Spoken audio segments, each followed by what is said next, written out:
On day one, I spawned in as a baby elemental transformer. All around me were the Autobots, the defenders of the world. Finally, our savior is here. You are going to change everything. Your savior? Are you sure you have the right guy? Suddenly, dark matter tentacles began to sprout up all around us. It spread like wildfire, and everything it touched was destroyed instantly. It's too late. A rift opened up, and coming out from it was the all-powerful Megatron. I finally have the dark matter Allspark. With it, this world will be destroyed, and not even your elemental hero will be able to stop me. The Autobots charged in to try to defend, but with a single wave, they were crushed by dark matter. No! Megatron was about to strike me down, but Optimus jumped in and took the hit for me. The two of them began to fight each other, but it was obvious that Optimus was losing. If you can't defeat me, Optimus, then no one can. Bozo, we must go now. Hurry, transform! Suddenly, a feeling took control of me. My body began to transform into something new. My legs turned into tires, and my body changed entirely. I was now a full-on elemental sports car. Whoa! On day two, I was driving right behind Optimus Prime. I felt faster than ever, but it didn't matter because the dark matter was quickly catching up. It wasn't long before the two of us were surrounded. Bozo, listen to me. I'm not going to make it. It is you that is our final hope. If Megatron succeeds, this entire world and everyone who lives in it will be destroyed. I looked over, only to see the dark matter was quickly approaching. I believe in you. Please, make me proud. With his final breath, he blasted below my feet, causing me to fall into a dark pit below. No! Optimus! Yeah! How am I supposed to stop this? I barely made it out alive. I began to search around and noticed I fell in a parking garage deep below the surface. After enough searching, I spotted a strange fire gear resting on a pedestal. Whoa, what's this? I felt drawn to it and started to make my way over. But as I did, the vehicle's alarms all around me began to go off. What the? What's going on? In a matter of seconds, all of the motorcycles around me began to transform themselves, revealing they were evil Decepticons. Looky here, it's the Elemental Transformer. Yeah, you stepped on our turf, and you're about to realize why that was a big mistake. Oh no! On day three, one of the Decepticons pushed in and blasted me back with a charged attack. I tried to fight back against them. However, I didn't stand a chance. This is gonna be easier than I thought. Just then, Bumblebee drove in and found me. The gear must take! I listened to my new friend and dodged another attack, grabbing it. As I did, my body began to upgrade. The gear forged into me. I gained 5 more hearts and now had powerful fire abilities built in. Whoa, let's see what this thing can do. On day 4, I pushed in towards the Decepticons, unleashing my newfound powers onto them. I blasted out spews of fire everywhere I could, and even launched out deadly magma balls that melted my enemies right away. This power, it's amazing! I launched another attack, sending one of the robots to fall back. We gotta get out of here. I know. Call in the big guns. Big guns? I'm so excited. You found an elemental upgrade. With them, you can reach your ultimate form! My ultimate form? I followed Bumblebee above ground, where we saw the city was being taken over. The sky had even turned purple. With the dark matter Allspark, Megatron's power has exceeded even Optimus's, and he was the best of us. But if you find all 6 elemental gears, you can become unstoppable and destroy it! Me? Just then, we were interrupted as an explosion hit the two of us. A jet flew in, revealing himself to be Starscream. The Decepticon takeover will prevail. Prepare to die. We gotta go! On day 5, Bumblebee and I were driving as fast as we could from Starscream. Run, little Autobots! Run like the insects you are! He began to rain down missiles, exploding everything around us. Ah! Ah! He's right behind me, isn't he? Not the time for jokes! As I said this, one of the missiles hit a tree, causing it to fall down in front of me. I swerved out of the way. However, the two of us were now separated. You're not getting away! I had no choice but to keep driving until arriving at a snow-covered cliff. No! Starscream wasted no time and blasted me right off the edge. Ah! So long, chosen one. I was about to fall to my death, but in my panic, I sent out a burst of wind, slowing my fall. What other abilities do I have? I looked around at my new surroundings and saw that I had fallen into a hidden ice valley. I gotta find a way out of here. I began to walk around the area to find a way out, but no matter where I looked, I was completely lost. What is up with this place? Suddenly, I was hit from behind by a loud sound wave. Ah! Move, move, move! Within an instant, I was completely surrounded by the military. And because of their hit, my head started To short circuit.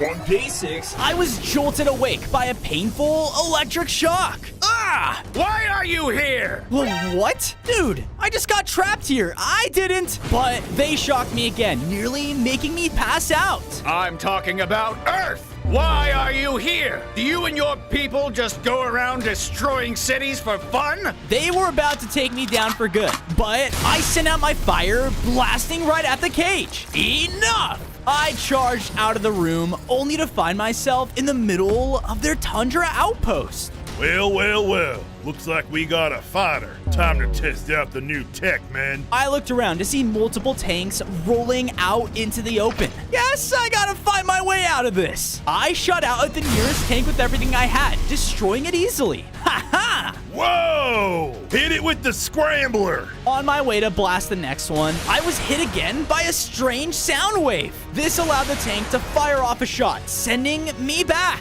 Okay, I don't stand a chance against these guys. Blast that talking junkyard to pieces. The tank fired again, but thankfully I dodged out of the way, causing it to create an exit. Now's my chance.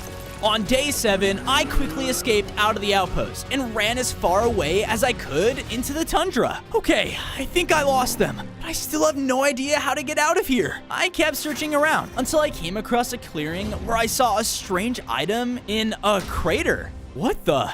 Wait, is that Optimus Prime's head? I can't believe he's really gone. Just then, I got hit with the disorienting feeling again and saw a large radio tower sending its signal out over the area. That must be what the military's using to get into my head. I made my way over to the tower. However, when I approached, defensive turrets began to activate and turn towards me. Oh, come on! They began to fire out freezing blasts that cut down on my hearts, like they were nothing. I shot out my fire at the first one to try and melt it down, but it was no use. I had no choice but to take cover. I need to find what's powering them and shut them down. I took another look at the tower and saw that it was being powered by the ice gear, another elemental gear. Okay, I have to get it.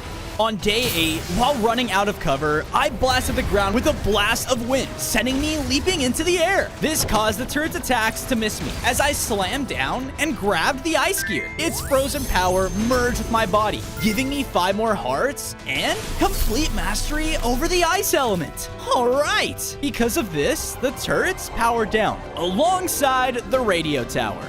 Thank goodness. I can finally think straight. However, the military came charging back into the area. What the? It took the gear. Take it out. They were about to shoot me down when suddenly they were blasted back instead. I looked up to see that none other than Megatron had found us. Oh, weak humans. Always trying to get in the way. He charged up another blast, aiming right for the military general. No! With my new elemental power, I was able to summon up a wall of ice blocking his attack. Ah, wait.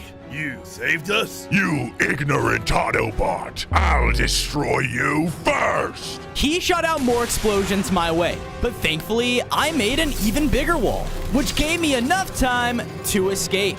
On days 9 to 10, I safely escaped from the Tundra Valley. Thank goodness that's over. I then heard a car approaching as Bumblebee drove up. Whew, I was starting to sweat. Yeah, glad to see you too, Bee.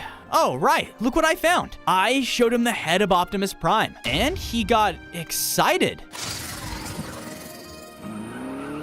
What the? Hey, where are you going? I followed behind him as we drove up to a crashed Autobot spaceship. Sweet home. Whoa. We set up an area to store the head of Optimus Prime in the ruins of the ship. I promise, your sacrifice won't be in vain. As I said this, I heard someone quickly driving into the base. Another motorcycle? Oh no, I was ready to fight, but watched as it transformed into RC. Whoa, hold your fire, boys! I'm glad I finally found you! I need help finding the air gear! That's the next elemental gear I need. All right, lead the way. I rode with RC, who led me to a town at the edge of the city. The gear is here? I was tracking it, but lost the signal when I got here. One of these humans has to know where it is. Ah! Giant robots! We're all going to die! It seems like we might need them to trust us first. On days 11 to 12, the two of us split up as we went to gain the trust of the humans nearby. After a short time, I stumbled across one whose cat was stuck in a tree. Come on, Whiskers! The evil robots are going to kill us! Hey, it's all right. I'm not gonna hurt you. It reached out and scratched me across the face. Ah! Oh, thanks, creepy robot. Sure thing. Help! Help! Huh? I quickly ran over to see that someone's house was completely up in flames. I knew I had to act and blasted it with my ice helmet, cooling it off in an instant. Phew! That's the last time I leave a potato in the furnace. Thanks! You humans really are something. Looking over, I saw RC coming towards me with someone she helped, but they were both soaking wet? Huh? Don't ask! But this guy knows about the gear. Oh yeah, some super smart looking fellas found it and took it in their lab. Then that's where we need to go. We followed the humans' directions to the front of a large lab. No one seems to be home. Guess we're breaking in. Without hesitation, RC blasted the doors open. So much for being trustworthy.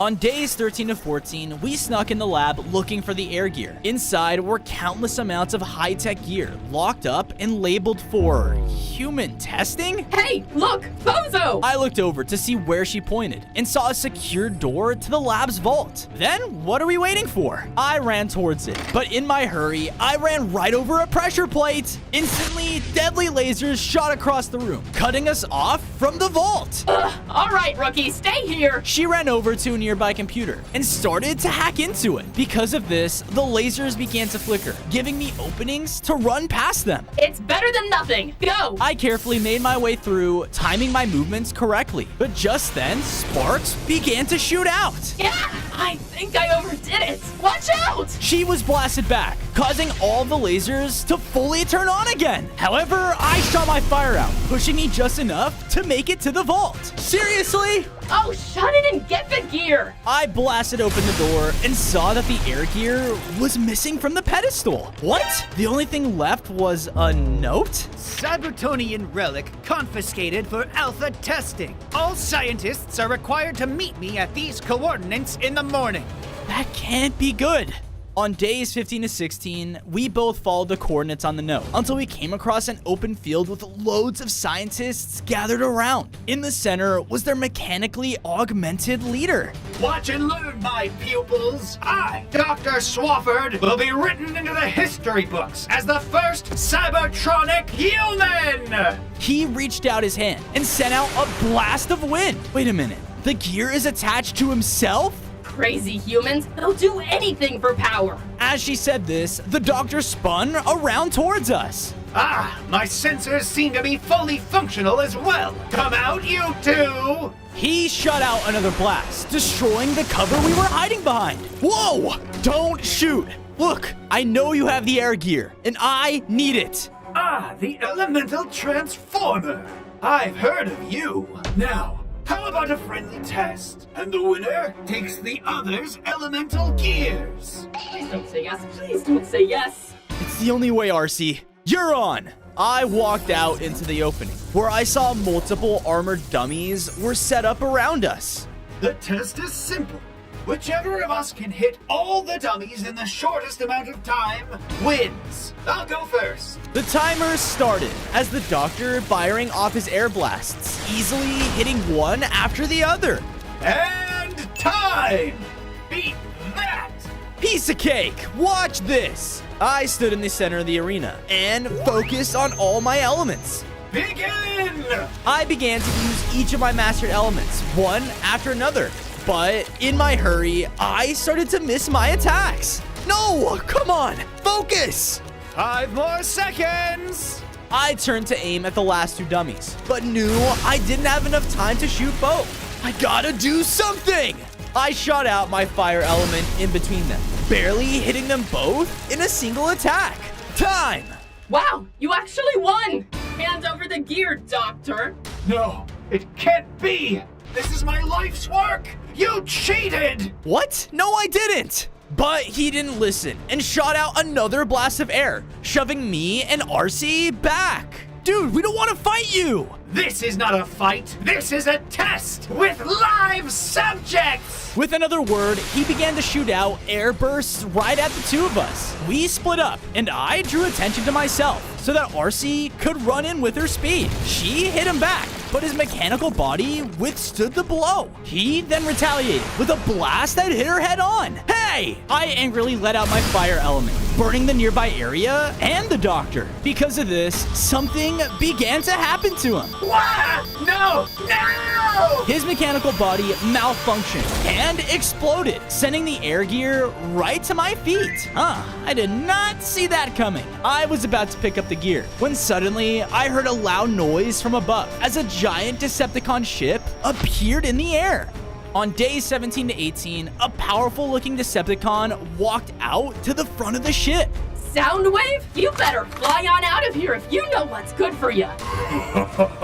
Maybe I will, after I've destroyed the two of you! On his command, multiple Decepticons flew out in their jet forms. They were heading right for RC, who was extremely weak from our previous fight. Hold on! I quickly picked up the air gear, causing it to shift into my body and upgrade me. I gained 5 more hearts and full control of the air element. With it, I was able to dash in front of RC and blast the plane back. Take that! How amusing. Let's have some fun, shall we? He leapt down from the ships towards us, slamming into the ground with his robotic arms. We began to trade blows, but it was clear that I was still no match for a high-ranking Decepticon. I've had my fun. Finish them. I was able to instantly put a wall of ice in front of me to try and shield us, but the ship's blast was far too strong, sending the two of us flying into the air. On days 19 to 21, I crashed down into the water of the city bay. Wait, RC, where are you? I looked around, but she was nowhere in sight. However, there on the beach side was the water gear. Hey, what are the odds? I went to collect it when suddenly I was completely surrounded by police cars. Oh, great. There's been too much destruction going on in our city, and you're the one to blame for it. No, I'm trying to stop the ones who are destroying everything, so back off. So we'll do this the hard way, huh? Zap 'em! One of the agents shot out a crazy weapon, blasting me back with a pulse of electricity. The others then used this opportunity to run up and take the water gear. I don't know what this is, but now it's under the protection of the FBI, and you are under arrest, you monster! They all leapt into their cars and began to drive towards me. Seriously? On days 22 to 26, I was racing through the city streets as the FBI were right on my tail. Let's get this over with! Box him in! Two of the cars rushed up and began to close in on me. However, I let out a blast of fire, causing them to fall back. All right. However, when I looked back ahead of me, more agents were setting up a blockage. Come on, think.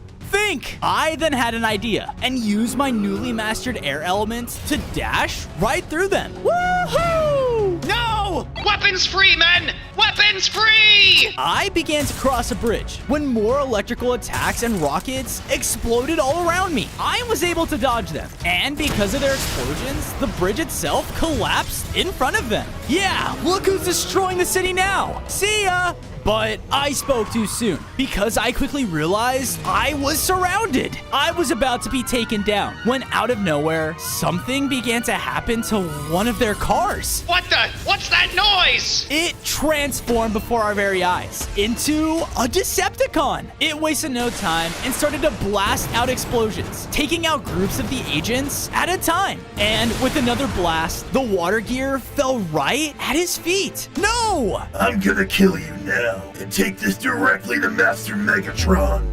On days 27 and 29, the Decepticon grabbed the water gear, causing him to gain even more power. He went to destroy the rest of the FBI agents, and I knew I had to stop him. Stay away from them! I dashed in and hit him back, buying time for the humans. Fall back! We need cover fire! The agents bravely began to fight with me, using their range artillery from all around. You annoying humans!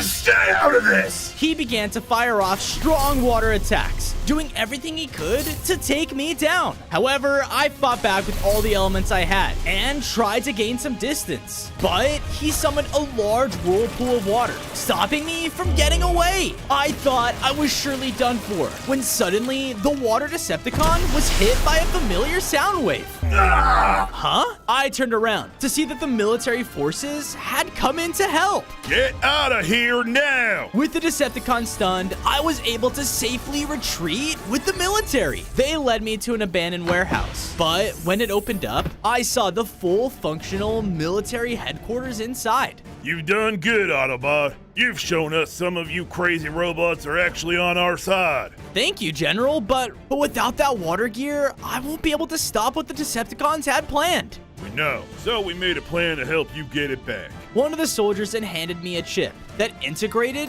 into my body. Whoa! That right there will make you immune to our sound waves. So now, we don't have to worry about hurting you in the crossfire. I went with the military as they placed me in the center of the city's construction zone. Now, to draw him out. They sent up a signal throughout, and with my new hardware, it had no effect on me. Nice. But because of this, the water Decepticon came charging into the area. I told you I was gonna destroy you. He ran up to attack when suddenly military radars appeared all around and blasted down at him with their sound waves. No! This caused the water gear to detach from him and fall down in between us. Yes! On days 33 to 35, I grabbed the water gear, causing it to shift into my body as I began to upgrade. I gained 5 more hearts and had complete control over the water element. Sweet! You fool! No one can stop me! No one can stop the Decepticons! He began to fire out at me with everything he had, but in my newly upgraded form, I was much stronger now and could tank his hits with ease. I sent out my new water element, which finally took him down for good. Yes, we did it! Good work, man. Let's clean this up and get home for dinner. Suddenly, as he began to say this, a wave of dark matter spread through the area, killing most of the soldiers in one hit. What the? I turned around to see that standing above me was Megatron. You humans chose the wrong side of this fight, but it's no matter. You'll all be gone soon. He sent out more explosions of darkness around the area, and I knew I wouldn't last much longer. I quickly transformed and raced over to the remaining soldiers. Get in! You heard the robot. Go, go, go! From there, we drove from the city, barely escaping with our lives. On days 36 to 39, I brought the surviving military soldiers back to the crash site of the Autobots ship. There, I saw that RC had made it back safely as well. Thank goodness you're all right. I took some time to make sure everyone had a place to stay, using the wreckage of the ship to build them some homes. Here you go. Thank you. Me and my man will work on finding a way to slow down Megatron. I then heard police sirens coming closer as the FBI agent from before came racing in. Wait, I'm innocent! You're more than that. You saved this city and my life. So I'm gonna take you to the location of the Earth Gear. All right, what are we waiting for? I arrived on a secluded island far off in the ocean with the FBI's help. Okay, he said they tracked its power deep within this place. So, I better start searching. I took one step forward, only for the ground to instantly give out below me. Whoa! On days 40 to 44, I awoke in the middle of a large cavern. Ugh. Inside was a complete underground civilization. There were transformer dinosaurs everywhere, living in harmony.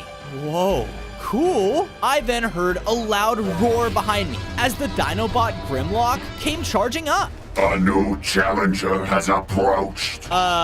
Challenger? No one accidentally enters our domain, Autobot. He leapt down, slamming into me with his tail and launching me towards the entrance of a trial chamber. There, I saw that at the far end was the Earth Gear. You are the one everyone is depending on. The one that cannot fail. So, prove yourself or suffer. He roared out flames behind me, forcing me to jump onto the first platform. All right, here goes nothing. I began to leap between the platforms, but sudden earthquakes made it extremely hard to focus, and Grimlock's words started to affect me. Oh no, there's too much at stake. My people, what if I can't do this?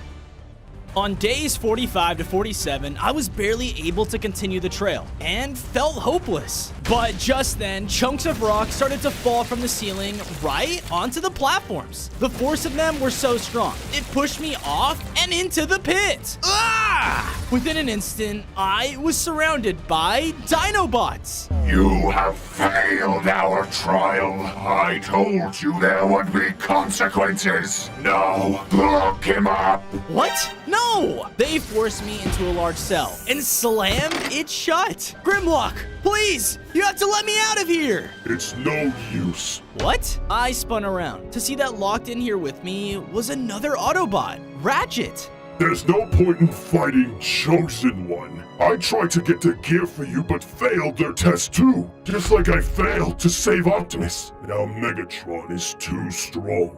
No, that's not true. There has to be a way out of here. I noticed one of the cell walls was cracked, so I blasted with my elements, but it didn't budge. Come on, Ratchet, I need your help. I'm telling you, it's useless. Earth is doomed, and the Decepticons won. Optimus believed we could do this. We have to make him proud. His words angered me as I struck out at the wall again, bursting open a hidden tunnel. Whoa! Come on, we have to stick together. That's how we can do this. Okay, you're right. We both headed down the tunnel until finding an exit to the surface, covered in vines. I've got this. I shot out my fire, burning away the vines instantly. But as I did, something began to happen to the ruins around. What did you do? The metal and wood began to come together and form into a creature? My powers did that? Before I could react, the creature swung out at me, slamming me back. Yeah! On days 48 to 52, the animated creature charged in to attack again, but thankfully, Ratchet shot it back. He then blasted me with something that restored my health in an instant. Whoa! We fought back against together and were easily able to keep it at bay with our combined strength. I let out one final blast of ice, knocking the creature into the cave wall. And because of this, a tunnel broke open behind it. This place is really falling apart, isn't it? Hold on a sec.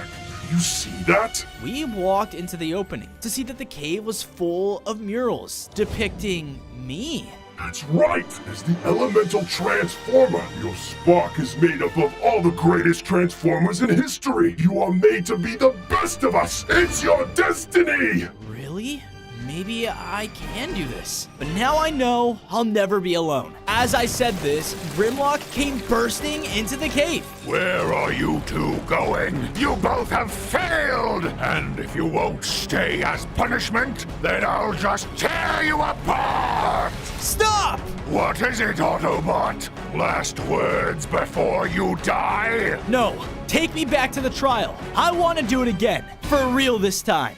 On days 53 to 56, Grimlock agreed and brought me back to the start of the trial. One last chance. You got this. I believe in you. With that, I began the course again. After last time, I was much more focused and could now easily make the jumps I couldn't before. And when the rocks started to fall again, I quickly reacted by placing a wall of ice above me to block them. Not this time. With my renewed confidence, I finally was able to make it to the end of the course. Yes, I did it! As I said this, the bars in front of me slid open to reveal a large, ancient arena. And at the top was the elemental earth gear. Now for my sweet, sweet reward. But as I stepped closer, Grimlock slammed down in front of me. Hey, what gives? That was only the first part of the trial, Autobot. You still have to prove yourself against me. And then, if you do, you can have the gear. Guess I don't have a choice, do I? Okay, you're on. On days 57 to 59, Grimlock and I rushed into fight. His massive size and strength made him by far the toughest thing I'd fought in yet. But I wasn't gonna give up, no matter what. I tried to blast at him with my elements, but he caused the ground to violently shake as he ran, causing me to miss my attacks. This also caused more chunks of rock to fall from above, threatening to crush me. I'm still not impressed, you weakling. He bit into me again, shoving me back and taking me down to low hearts. I gotta think of something, and fast! I heard the ground rumbling again, and as the rocks began to fall, I had an idea. I blasted out at them with my air element, causing them to fly right into Grimlock's face. With him stunned, I was able to follow up with a powerful burst of my elements, nearly taking him out.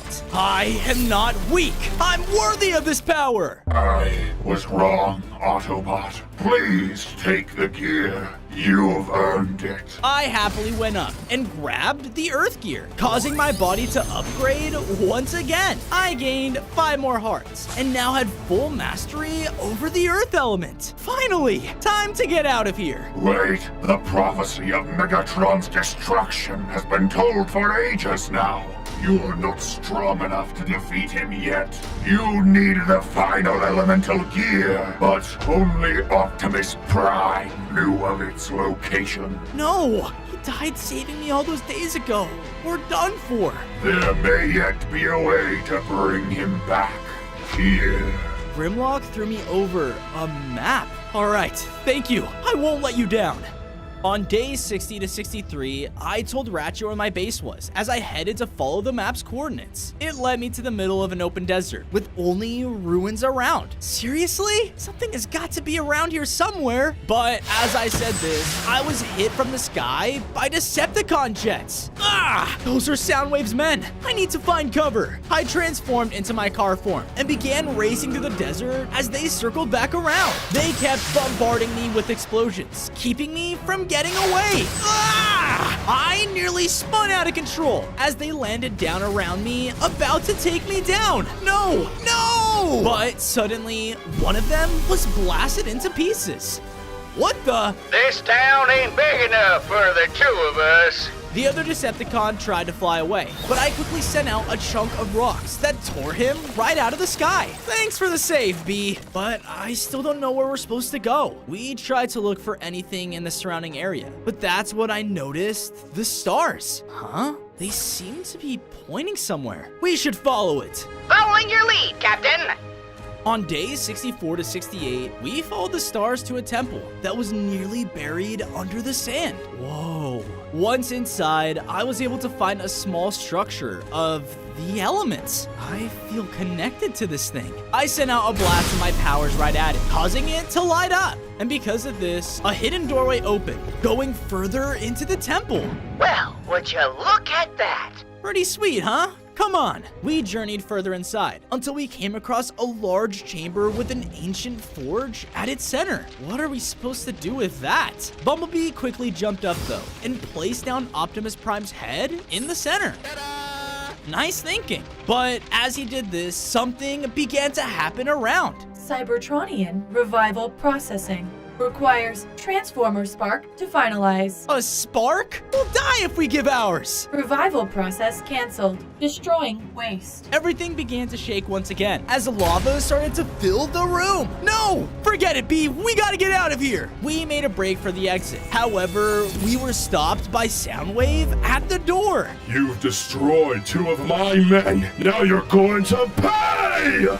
On days 69 to 73, Soundwave rushed in, hitting us back into the room. Ah! What are you doing? You'll die with us here. All for Megatron's plans to be finally complete! He ruthlessly began to attack, trying to force me and B into the lava. No!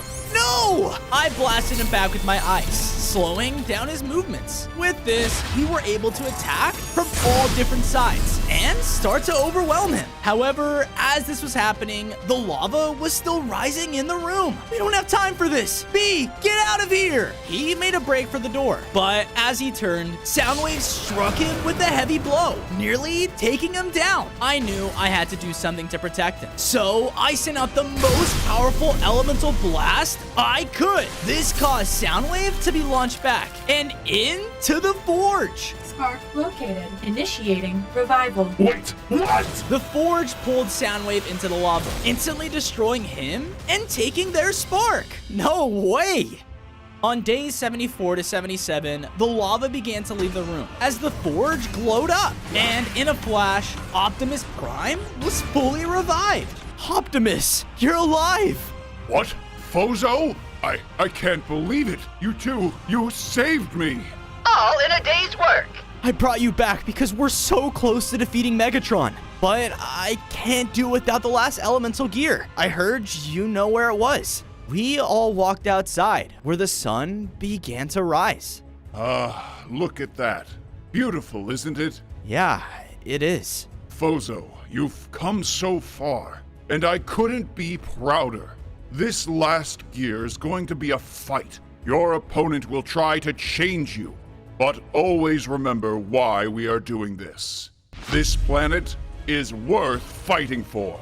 I promise. I'll do whatever it takes to get the gear. Where is it? He turned and sent out a wave of energy, tearing open a portal in front of him. The lightning gear is in there. But please, be careful, young Autobot, for other primes await. Alright, wish me luck. B started to lead Optimus back to our base as I leapt into the portal. Once on the other side, I landed on a platform, floating in a whole other dimension. Far across the void from me was a huge floating island of electricity that held the lightning gear. Alright, I know where I'm headed. I shot on my ice element to make a long ice bridge connected, but as I started to cross it, a powerful blast of energy came out of nowhere and destroyed it. Blah! I was able to transform into my car form and began racing down the bridge before it could collapse under me. Thankfully, with my air element, I was able to dash at the very end, barely making it to the island. That was too close. And you have gone too far. Huh? I spun around to see there in front of me was a Nemesis Prime with a group of Decepticons. On days 78 to 80, I was face to face with the intimidating Nemesis Prime. What do you want? You have sided with the humans. What about our people? About Cybertron? I'm saving our people. Megatron is the one destroying everything. You and Optimus are far too alike. You will face our wrath. They all began to fire out at me, shooting out crazy attacks that would destroy me with ease. Oh no! I used all the elements at my disposal to defend myself, but they were just too strong. I did manage to crush one of the Decepticons with my Earth element though, but this only made the others angrier. Now you will suffer! That's my only chance to stop them. Wait. That's it! I had an idea and made a break for the gear. Optimus is a way better Prime than all of you combined. Why you? They shot out another attack, but this time I waited just before it hit to jump up as they exploded below me, sending me flying into the air. What? No! On days 81 to 85, I landed next to the lightning gear and instantly picked it up, causing me to upgrade one final time. I now had 35 hearts and gained a complete mastery of the lightning element. Awesome! You fool! What do you think you're doing? They ran up to try and attack again, but in my fully upgraded form, I called down powerful lightning bolts to take them all out. Nemesis dropped down behind me, but I turned around and unleashed a giant lightning laser. Whoa! As I did this, I saw another portal open up below me. Perfect timing. I leapt in it and found myself teleported back to base. You did it! We can finally take on Megatron now! Ta-da! Couldn't have done it without you guys. As I said this, the military general came running up to me. Autobots, we were able to track down Megatron. He's flying the Decepticon ship all over the city as we speak. Then we better get a move on. Autobots, roll out! On days 86 to 90, we drove up to the middle of the city to see the massive Decepticon ship towering over us. It began to blast down with dark matter, destroying the city and causing everyone to panic. All right, everyone, split up. We need to save as many people as we can. They all did as I said, spreading out around the city to help the humans. I ran over and shielded one with my ice element, blocking the dark matter completely. Go! Keep running until you're safe! Well, look what we have here. I looked up to see Starscream was standing at the front of the ship. All the little Autobots playing hero. How cute. Tear them apart. More Decepticons came flying out, unleashing missiles as they went. No! I was about to run in, but RC appeared out of nowhere, taking them down. You have to find a way to get on that ship. They're not gonna stop until we destroy the dark matter Allspark. You're right. I think I have an idea.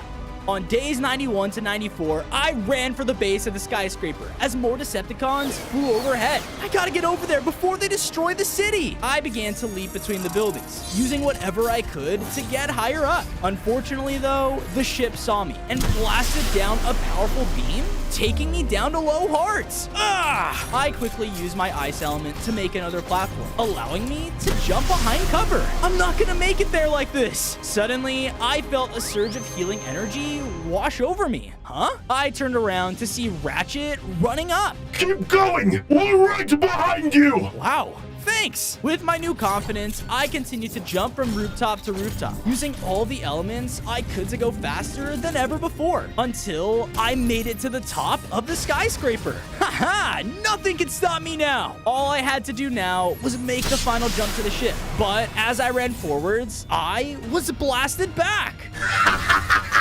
You really thought you could get past me? You can't stop me, Starscream! I'm gonna defeat Megatron if it's the last thing I do! Then you'll have to get past me first!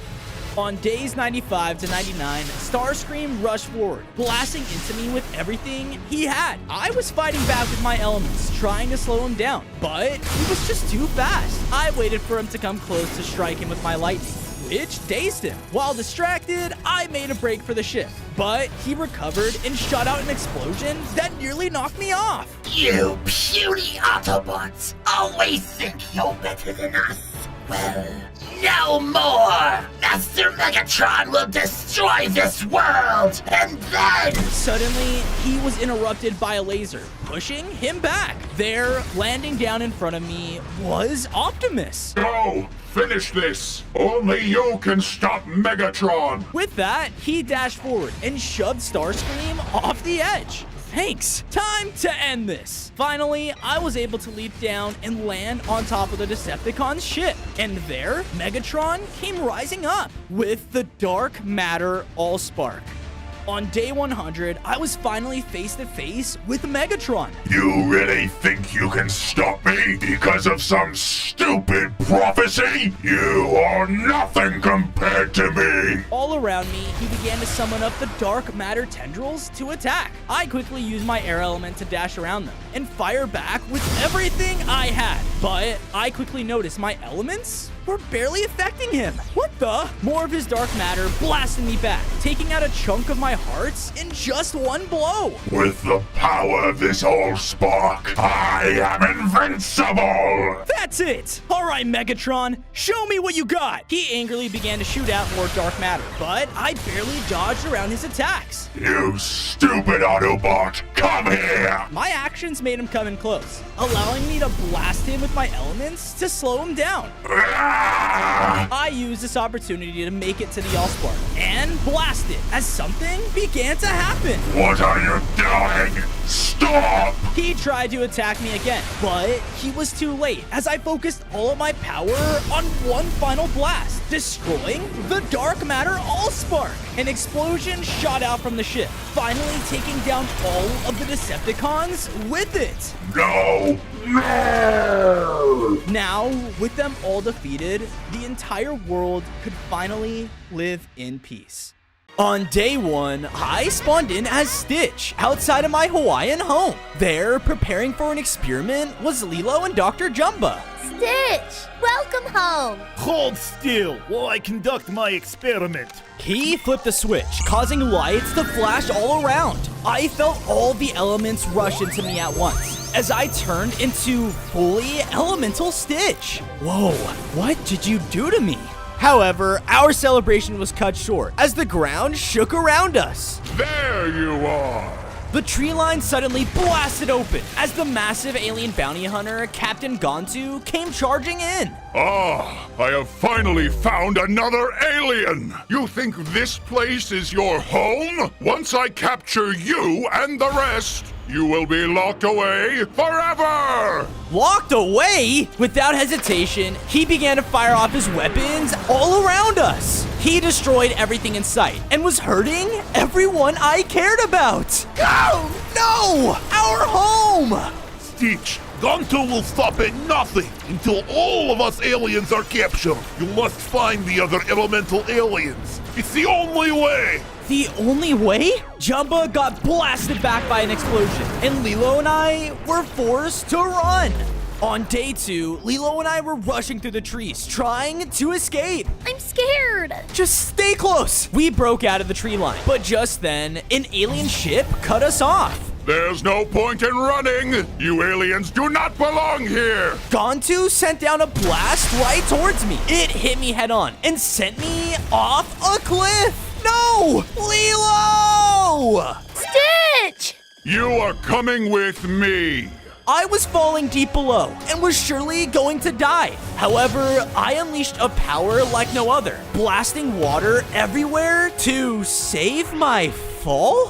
Whoa, I have new powers. I need to save Lilo. Maybe finding the other elemental aliens is the key.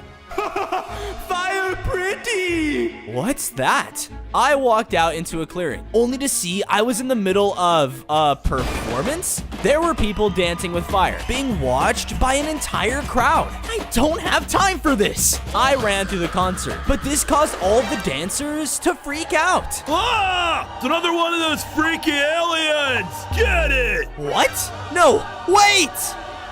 On day 3, the fire dancers came running in to attack. They spun their flames around me, pushing me back off the stage. Yeah! Stop it! My anger boiled up within me as I let out a powerful burst of flames all around. This pushed them all back and hit a strange cage. Erupting out of the cage came a fire alien, another elemental alien. Oh no, it's free! Hey there, you're elemental like me. Come on, we gotta get out of here. I need your help. But instead of listening, the alien just began destroying everything. Fire! What the? Stop! He sent out a crazy lava fight attack that shook the entire forest around us. And because of this, the nearby mountain began to erupt. We're all going to die! He began to run towards the volcano, and I knew I had to chase after him.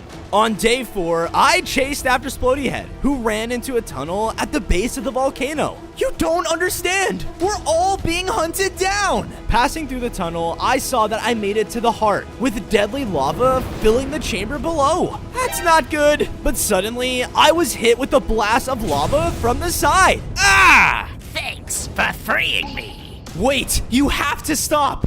Please, my entire family has been taken from me. I don't care! He continued to jump between the spires of rock, traveling higher up into the chamber. I said, stop! I got angrier than ever, causing me to unleash a full elemental blast. I launched up into the air and slammed onto the platform in front of him. Whoa! Listen, I know these humans treated you badly, but I have some who are very important to me. Without your help, I may never see them again.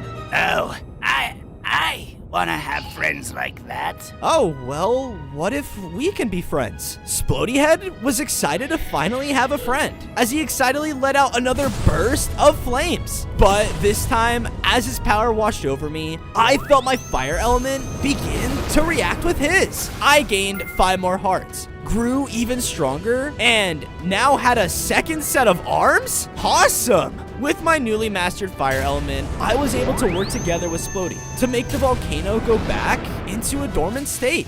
Finding elemental aliens makes me stronger. I guess we just have to find the others. Come on! We jump back down and we're about to leave the volcano when I heard an ominous laugh echo down the tunnel. Who could that be? On day 5, I ran out of the volcano, only to see a massive amount of destruction in the forest around. What the? Wasn't me. Help! There's a weird alien thing on the loose! Running towards where the villager came from, we came across another alien that looked like me? Come here! Hey! Stay away from him! I shot out my fire element at him, hitting him back. Ooh, spicy. Okay, calm down. I bet you're really scared right now, and... Scared? No! Leroy lives for destruction! Huh? Before I could even react, he rushed in and slashed into me with his deadly claws. Friend! We tried to fight back against the out-of-control Leroy, but he was much faster and stronger than us. This island is mine now! Thankfully, before he could land a final blow, he was hit by a blast that stunned him. What the? I turned around to see that Dr. Jumpa had run in to save us. Stand back. I've got this. I'll see you around! Jumpa, what is going on? On day 6, we went with Dr. Jumpa as he led us to another area on the island that was covered in snow. Did another experiment do this? Precisely. I've made more experiments throughout the island, each representing one element. Finding them will help you master your elements. And with them, I can be strong enough to save Lilo. Help! Somebody! Anybody! What the? What's going on? I rushed to follow the noise and arrived at a massive iced-over lake where I saw Pleakley had been frozen. Oh, thank goodness! Get me out of here, Stitch! Just then, an ice alien fell down in front of me and blasted me back. Ha ha! Surprise! You made it just in time for the party. Let's show 'em, boys. Suddenly, a group of penguins came sliding onto the ice, cutting off my escape. Is everyone ready? Fire! They threw out a barrage of snowballs that began to crack the ice around it. That's not good! On day 7, I was running as fast as I could across the ice, trying not to fall to my death. Why are you doing this? Because it's funny! Ha ha ha ha! They began to focus their attacks in front of me, leaving barely any ice for me to cross. I began to focus on my jumps, and when more snowballs came in, I blasted them out of the air with my fire. Come on! He's ruining the vibe! Just when I thought I made it, though, I was frozen. Ha ha ha ha ha! You make a funny popsicle. I could barely stand and felt like the ice and cold was about to knock me out. Stitch! Focus! Use the elements in your body! Use your rage! As I focused on my powers, I felt them well up within me to let out a burst like no other. Rah! This shot out a wave of fire from me once again, causing the entire area to melt. Oh, yeah. Much better. No, bad friend! You ruined party! Suddenly, snow started to appear all around Slushy, and something began to happen to him. On day 8, Slushy grew much larger in size and became a massive ice monster. Yep, that's our cue. He wasted no time and came in to attack. Bleakley, got any ideas? I don't know. He sent out powerful waves of ice towards me and did everything he could to try and slow me down. I tried to fight back with my own elements, but nothing was working until I hit him with my fire, causing his monstrous form to shrink? Yes, of course! Keep using your fire, Stitch! With blast after blast, I finally shrunk him down enough to return to normal. No fun! No fun! I'm sorry, Slushy, but I didn't come here to play. We have to work together in order to stop Gontu. He's planning on taking all of us down. He finally seemed to understand and shot out his ice element over me, causing me to upgrade. I grew even more powerful, gained 5 more hearts, and now had complete mastery over the ice element. Yes, but just then, I heard a familiar sound in the air as Gontu's ship appeared in the sky above. Another experiment located. Time for extraction. The ship sent down explosive blasts towards us, destroying the area all around. Yeah! Then I watched in horror as Slushy was pulled up into Gontu's ship. Thanks for the easy capture, 626. But don't think I've forgotten about you just yet. His ship sent down another blast, but I quickly summoned a wall of ice blocks to shield us from the hit. He's too strong! Hurry! This way! Before he reloads! We had no choice but to run, leaving Slushy behind. On days 9 to 10, Bleakley and I safely escaped the area and ran back to our home. There, we explained to Jumbo what had happened to Slushy. Oh no. We'll find a way to get them back, but I can't do anything until I get my lab back up and running. I'm sorry about Lilo. It's okay. Gontu thinks this place isn't our home?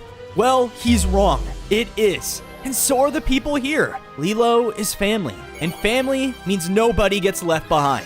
From there, we all got to work rebuilding our home. I also made sure to build up a little volcanic home nearby for Splody to stay in. This warm enough for you? Oh, yeah! Oh yeah, Stitch! I found this when I was captured by the Slushy. It's some kind of code. All I know is that it has something to do with the water experiment. Sweet. So, how do we figure out the rest? Just then, Splodyhead looked at the note and began jumping around. Oh, I know! You've seen this writing before? Alright, lead the way.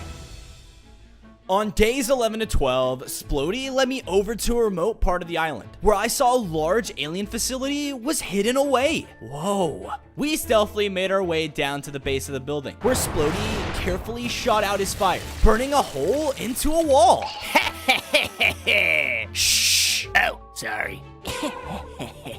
We snuck through the hole and crept into a hallway to see some alien creatures in uniforms. The Galactic Federation. What are they doing here? We find letters! This way! Following Splody's lead, we began to carefully search around the facility, ducking into nearby rooms when more Federation members walked by. However, when we hid into one of them, I heard a voice call out behind me.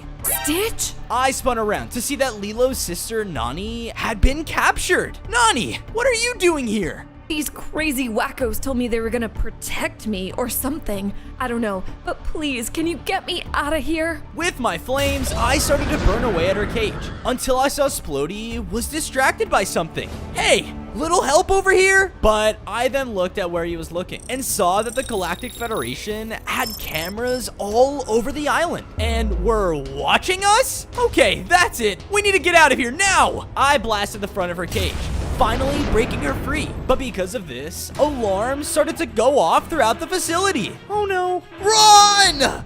On days 13 to 14, we all scrambled to run down the hallways as we heard the Federation members closing in on us. Why aren't we looking for the exit right now? Letters need key. What? Just trust us! But as I said this, the Galactic Federation members came running down the hall. Stop where you are or we'll shoot!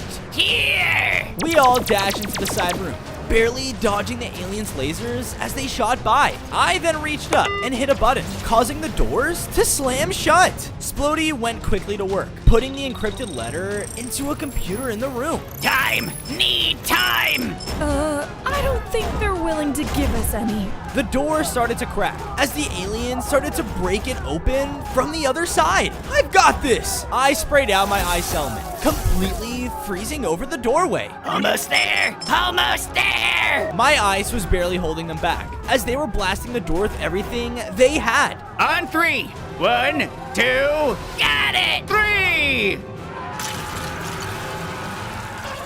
Oh no. I am so getting fired for this. The others and I escaped the facility and ran off into the trees for cover. All right. Thank you for saving me. You're an all right dog, I guess. Go with Splody back home. I'll follow this decrypted map to another experiment. There's more of you? You've gotta be kidding me. On days 15 to 16, I split up from the others as I followed the newly decrypted map to a bay on the island. The water experiment is here? Just then, I heard one of the humans shout out nearby. Hey, where did my umbrella go? And my cooler? It was just here! They all began to look around for their stuff as I saw something come out of the water and take someone's shoes? What was that? I ran down and started to rush over to the water when one of the humans spotted me. Whoa! Another alien! Give back my sun hat! They all started to chase me around the beach, trying to hit me with anything they could grab.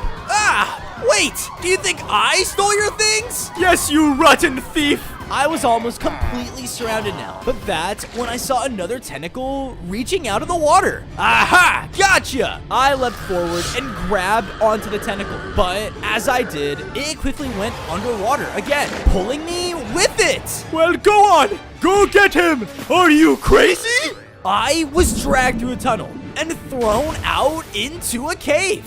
Hey! You? Stay away from me! I looked up to see a large alien kraken had pulled me here. Whoa, you must be the water alien. I said stay away! On days 17 to 18, Yin began to freak out and started swiping out at me with her tentacles. I started to sprint around the cave, having to dodge and jump over the tentacles as they swung past. Hey, stop! But she didn't listen and swung out again, hitting me back against the wall of stolen items? What? You're the thief. Why are you doing this? I tried to hide here so that you couldn't hurt me again. Hurt you? What are you talking about? As I said this, we began to hear the sounds of battle from above, and I heard a familiar laugh. Oh no, I think I know what happened. Please, we need to work together. With no other choice, she nodded, and we swam back up to the beach to see that Leroy was there, terrorizing the humans. Why does this keep happening to me? Oh, to your new ruler! I quickly ran over and shot out my ice to slow him down. You again? I told you I'd be back! Rah! He came dashing in, and I knew he was still too powerful for me to take on alone. Yin, help! I'm trying! She swatted down at Leroy, hitting him back from me. She then looked over and blasted me with her water element, causing my body to surge with her power. I gained 5 more hearts, and now had complete control over the water element. Sweet! You both are so annoying! Before he could attack again, I sent out my water element in a focus beam, which hit him head on. Haha! Nice work! You two saved us? You're like hero aliens! Thank you! Don't mention it. I'm just glad I could show you we are not all bad. On days 19 to 21, I made my way back to the house to see that Nani had made it back safely. Knowing this, I took the time to build out a pool area on the house so that Yin had somewhere to stay as well. Thank you, Stitch. I'm sorry. I confused you with that red one. It's alright. I still need to figure out why he's trying to destroy the island though. I then walked into the house and found Nani there in Lily's room. You're gonna get her back, right? I promise. I'm gonna do everything in my power to get her back safe. Just then, the lights in the house began to flicker. What the? Sparky? Is that you? Huh? I ran back outside to see that Dr. Jumpa and Pleakley were trying to corner a yellow alien. Please be careful, Doctor. Experiment 221 is highly unstable. You think I don't know my own creation, Pleakley? It's alright, Sparky. Come here. Bye-bye. In a flash of light, the alien dashed between my friends and started to laugh at them at the tree line. Who is that? Grab him, 626. It's another elemental experiment. On days 22 to 26, I ran after Sparky as he started to make his way into town. I need to stop him before he hurts someone. Thankfully, I was just quick enough to shoot out my fire element and made a wall of flames to cut him off. All right, nowhere to run, Sparky. I just want to talk. Sorry, buddy. I won't go back. You can't stop me. Suddenly, he leapt up and absorbed himself into a power line? What the? I watched his electric current as it flew into the city, sparking out electricity as it went. Fires were starting to pop up all around the surrounding houses, threatening to start a massive fire. Oh no! I quickly started to spray the fires with my water element to put some of them out, but there were just too many. Fire! Fire! Get the buckets! Humans started to come rushing out of their homes, trying to put out the flames, but this caused the street to get so crowded that I couldn't run past. Ah, come on! I watched as Sparky jumped out of the power line in the distance and began heading deeper into the town. I'll never find him now. Wait a minute. Hey, look out! Instinctually, I shot out my ice to form a wall of blocks above the villager, protecting them from the falling rubble. Oh, thank you, colorful little doggy. Ah, don't mention it. As I did this, I noticed another odd alien was looking at me from a nearby window. Oops. What the? Hey, who's in there? On days 27 to 29, I walked into the ice cream store and instantly felt a wave of cold hit me. Ugh. Oh, why did that feel familiar? Fred? Slushy? Is that you? Running over, I saw him in the back of the freezer, stuck in a cage. Why are you trapped here? But before he could answer, someone hit me in the head from behind. Sorry, pal. Boss's orders. I passed out. I opened my eyes to see that I was put in a cage with Slushy, and across from us was the alien I saw in the window before. Hey, what gives? Oh, quit whining. Captain Gantu will be here soon, and he promised me all the sandwiches I wanted if I brought you in. What? You're doing all this for a sandwich? Hey, never underestimate a good egg salad. The rage inside me began to build as I sent out a powerful burst of elemental energy, breaking the bars in an instant. Whoa, hold on there, pal. But I didn't listen and went to attack. However, he used his powers to send out a blast of earth to push me back. Wait, you're an elemental experiment too? You're just like us. I don't care about you jerks. I'm getting out of here. He punched into a nearby wall, causing the roof to cave in and cover his escape. Forget him. He's not a friend. Thank you for being my friend. I wasn't very nice to you before. It's okay. You're here now. Think you could help me catch one of the others? Ooh, sounds fun. On days 30 to 32, I had an idea to set a trap for Sparky. We found an open spot in the town and began to coat the street with our ice element. All right, now we just need something to lure him in. Slushy suddenly jumped with excitement, and after digging in a nearby dumpster, he placed down a bunch of batteries? Really? That's the bait? Trust me. We then set up on opposite ends of the street and waited for Sparky to take it. It wasn't long until we started to hear footsteps approaching. Here he comes. They got closer and closer until they stopped. Snacks? Sparky sent out a bolt of electricity that exploded the batteries. I then looked up to see that he had consumed their energy and now become even more powerful. Glory. On days 33 to 35, Slushy and I were staring up at the overcharged Sparky. Nothing can contain me now! Please, we don't want to hurt you. Just suddenly, a bolt of lightning struck down on me by a simple flick of his hand. This is fun! He began to fly around the air, raining down countless lightning bolts at us both, like it was just some sort of game. We had tried to fight back, but he was way too fast now and dodged everything with ease. This is so not fun! Tell me about it! But just then, another bolt struck me, and I was already knocked down to low hearts. We have to take that power from him somehow. After his attack, though, I began to feel my elements spark within me. That's right. Maybe I can channel his power. Slushy, get me close. He nodded and started to focus his ice element on a ramp of blocks in front of me. Here goes nothing! I began to run towards the ramp as he sent out more and more attacks from above. With that, I dashed forward in a burst of flames and grabbed onto him. Let go! He unleashed blast after blast onto me, but I held my ground and began to absorb it. His element began to connect into mine as I started to grow stronger myself. I gained 5 more hearts and now had full control over the lightning element. Ha-ha! Sparky had used up all of his energy now and returned to his original form. It's over, Sparky. I beat you. You're right. But I don't want to go back. Don't worry. I think I know a way you can use your powers and still be free.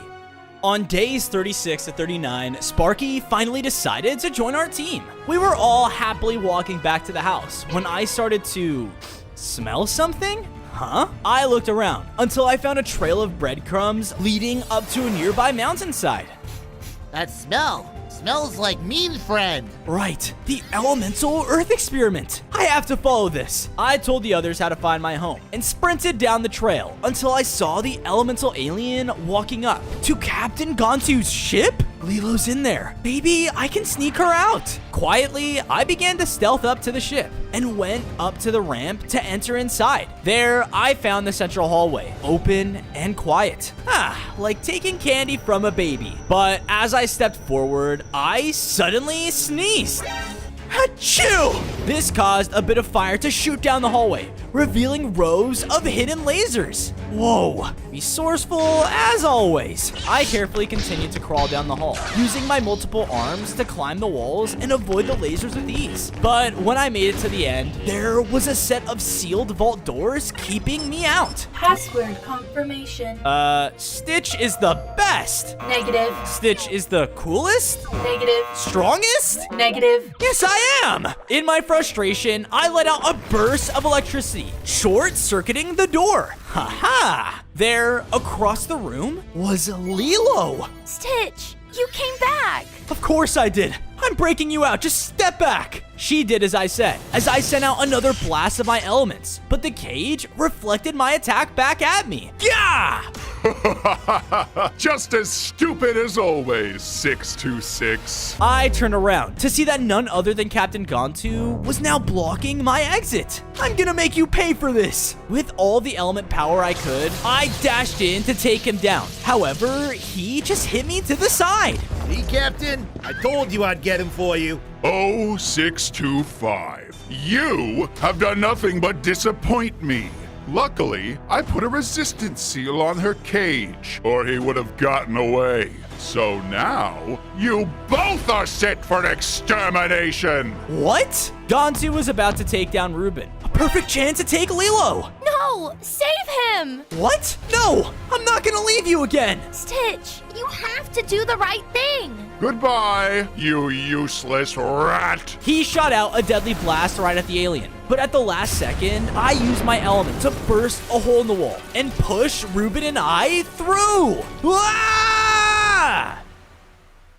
On days 45 to 47, the two of us were falling down a cliff outside of his ship. I thought quickly though, and shot down a layer of ice to stop our fall. Ah! Yeah, well, would you look at that? I really thought, oh no. Suddenly, Ruben's weight caused the ice to crack as he fell down into a cave below. Hey, are you all right? Yeah. Luckily, something broke my fall. I began to slowly make my way down, and once I looked inside, I saw he had fallen into a clump of webs.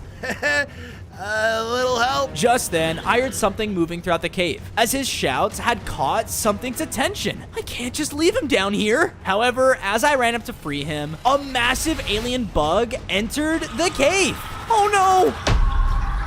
Please don't eat me. Probably just tastes like sandwich meat. I shot out my fire element, which created a wall of fire to cut it off. With that, I ran up and freed Ruben from his webs. Oh, thank goodness. I think my sandwich line only made it hungrier. Quiet, just hide. We both jumped behind cover as the bug pushed past my fire and began to stalk around the cave looking for us. Okay, we're in this together now, so stay quiet and follow my lead. He nodded as we began to sneak around the cave, using the natural rock as cover. But the creature was getting onto our scent and started to come over to us. That's not good. Got anything? Ruben turned around and quickly threw out a slice of ham? That should distract it. Why do you have that? Suddenly, the rock we were hiding behind exploded into rubble as the bug found us. Ah!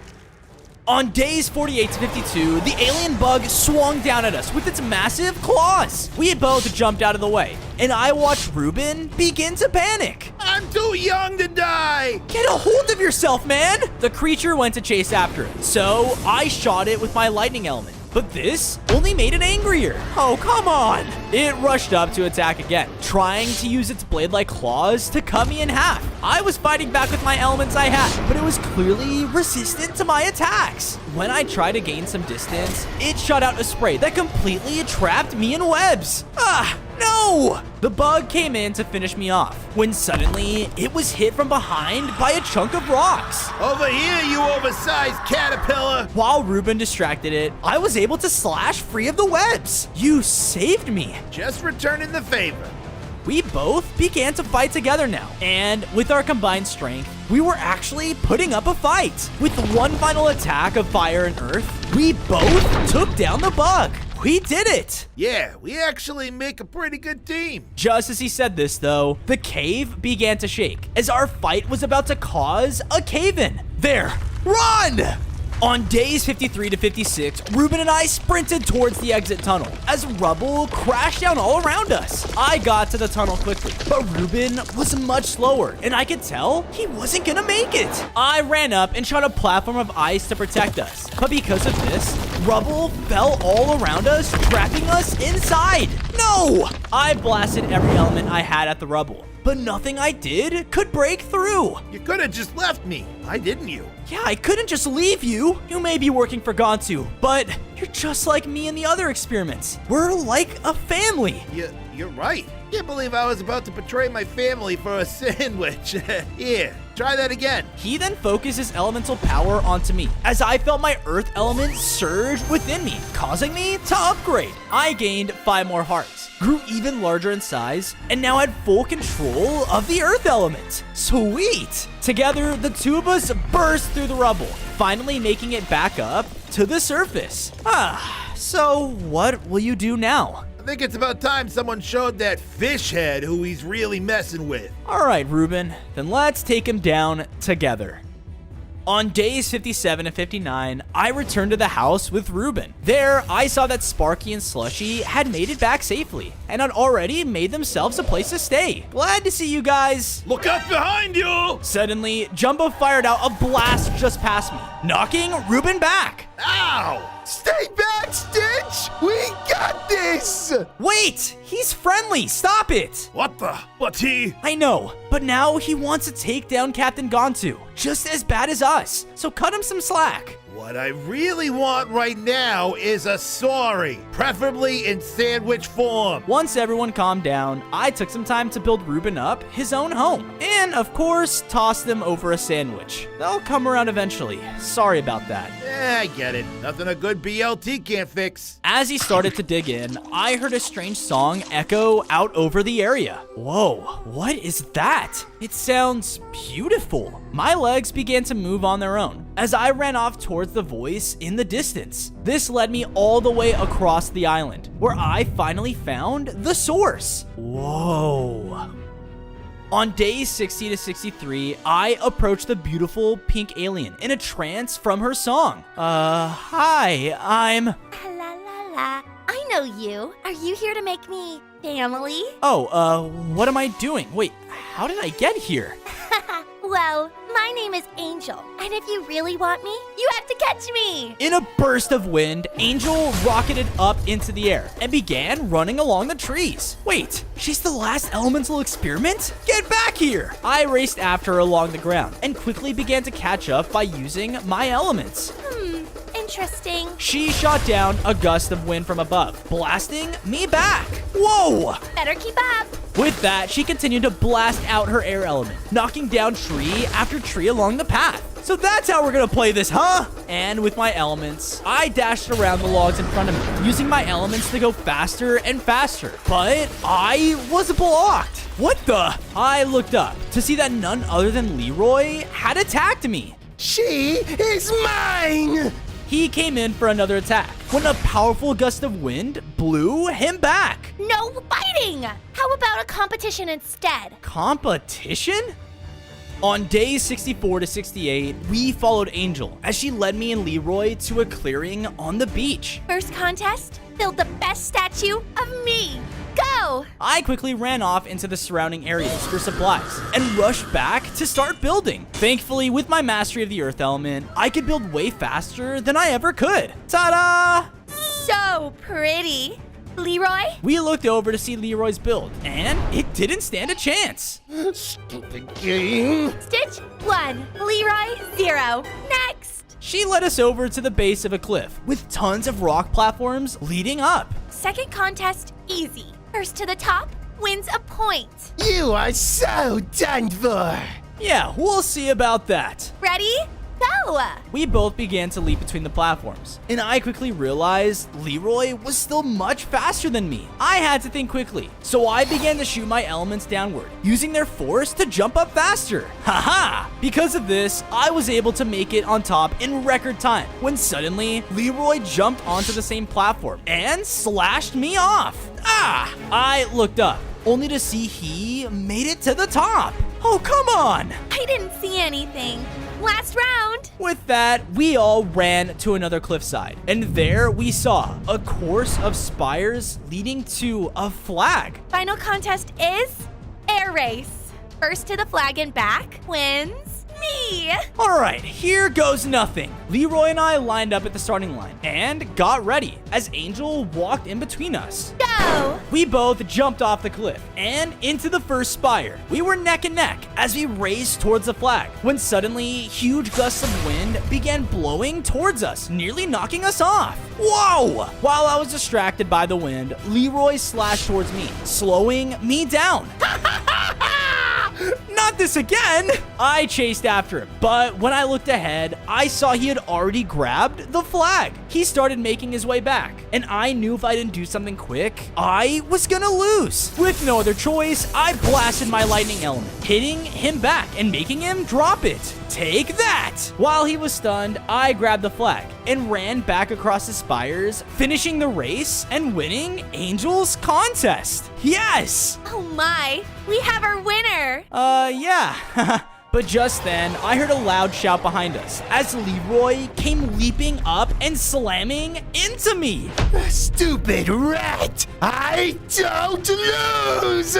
On days 74 to 77, the furious Leroy came charging in to attack. His rage had made him even stronger than before, as his speed and attacks quickly overwhelmed me. I tried to use my eyes to slow him down, and my fire to keep him back, but no matter what I did, he was just too strong. Ah! Stop, Leroy! Is this really what you want? Just to destroy everything you touch? He didn't listen and roared out again, growing even stronger. Die! His rage-empowered form caused him to shoot out a beam of pure destruction that blasted me down to low hearts. He was about to unleash another beam when he was hit from the side by Angel. Stay away from him!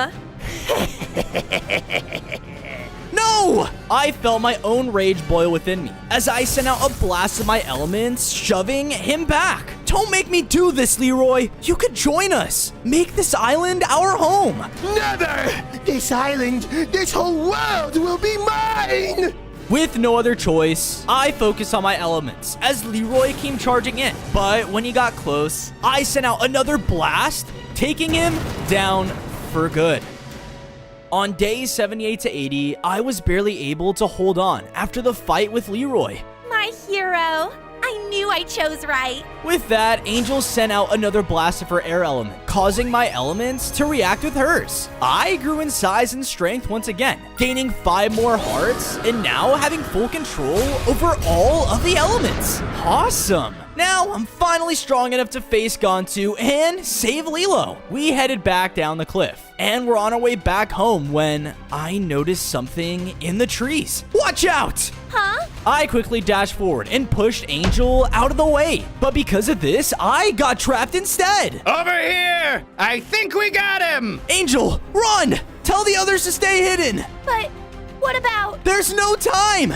Go! She reluctantly ran off towards my home, just as a group of the Galactic Federation surrounded my cage. We got him! Ha! Let's get him back to base. You think I'd give up that easily? I'd charge up a blast to break down the bars, when I was suddenly hit by a powerful shock from behind. Ah! Because of this, I passed out.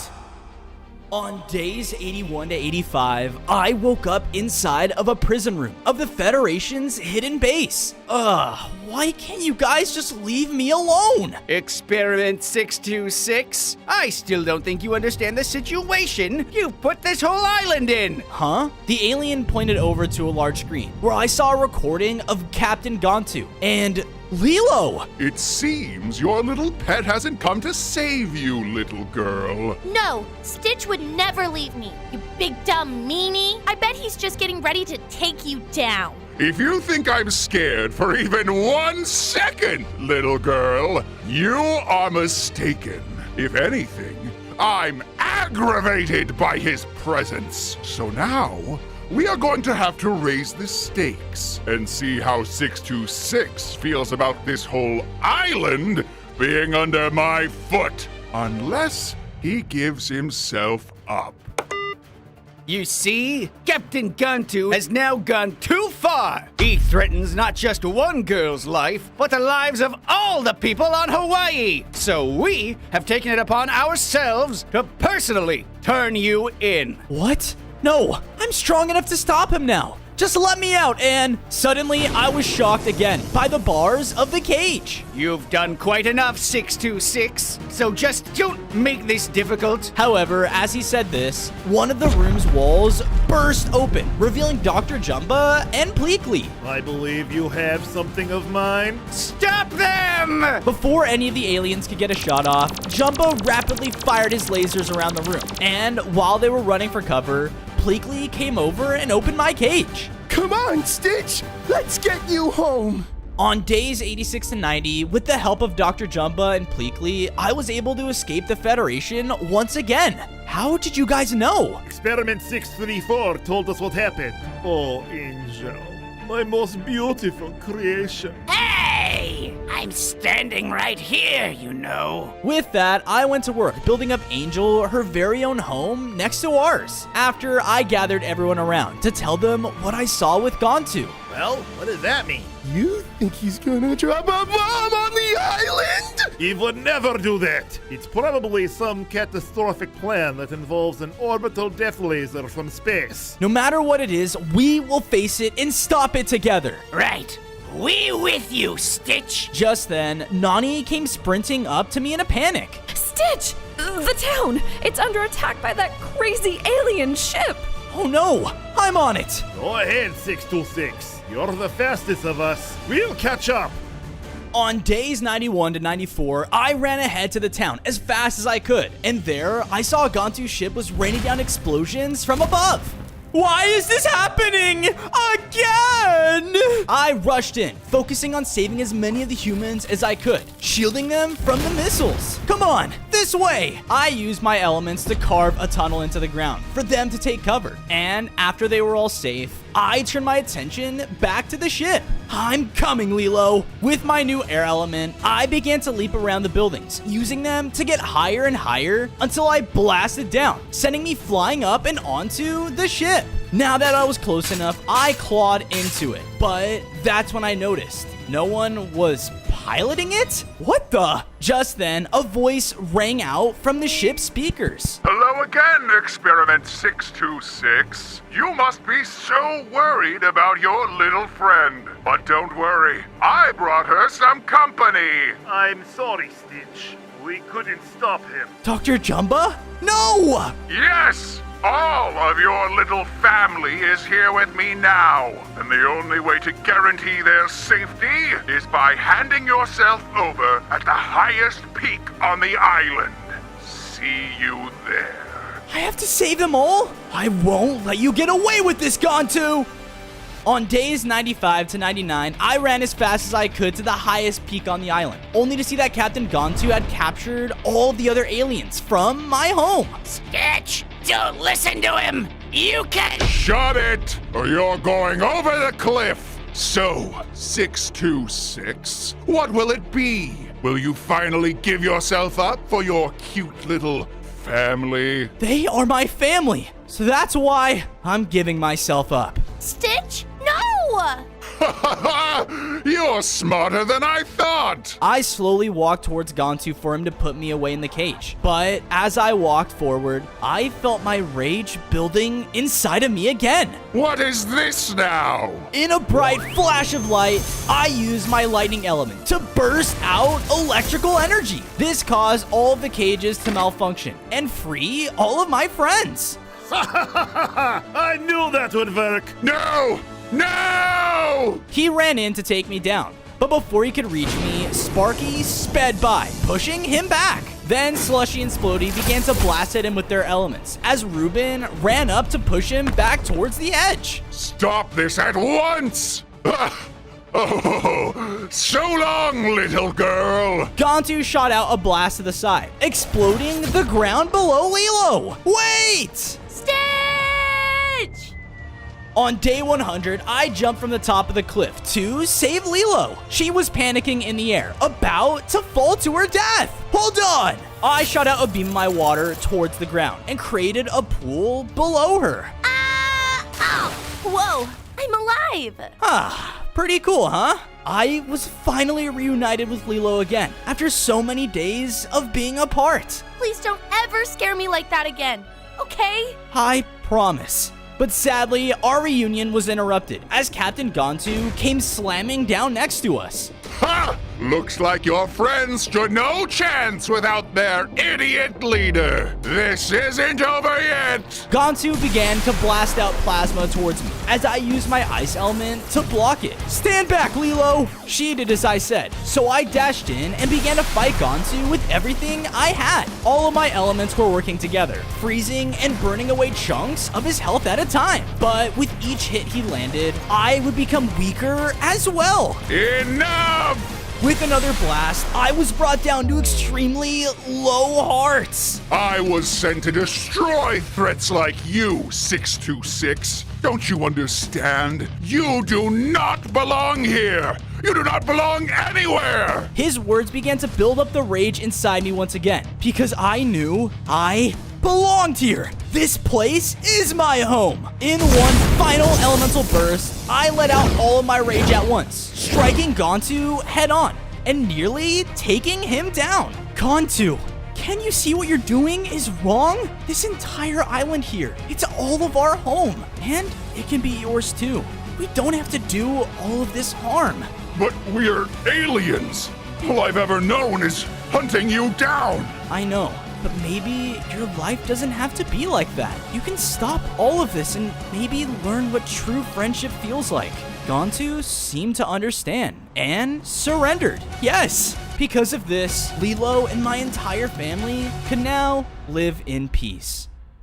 On day 1, I spawned in as Elemental Toothless. I was in the center of the village of Berg, where Vikings and dragons had come together as one. And running up to me was my fearless rider, Hiccup. Whoa, Toothless? You have the power of the Elemental Alpha! The who? Before he could explain, dark Vikings burst into the area, destroying everything in their path. The Dark Vikings, they found us!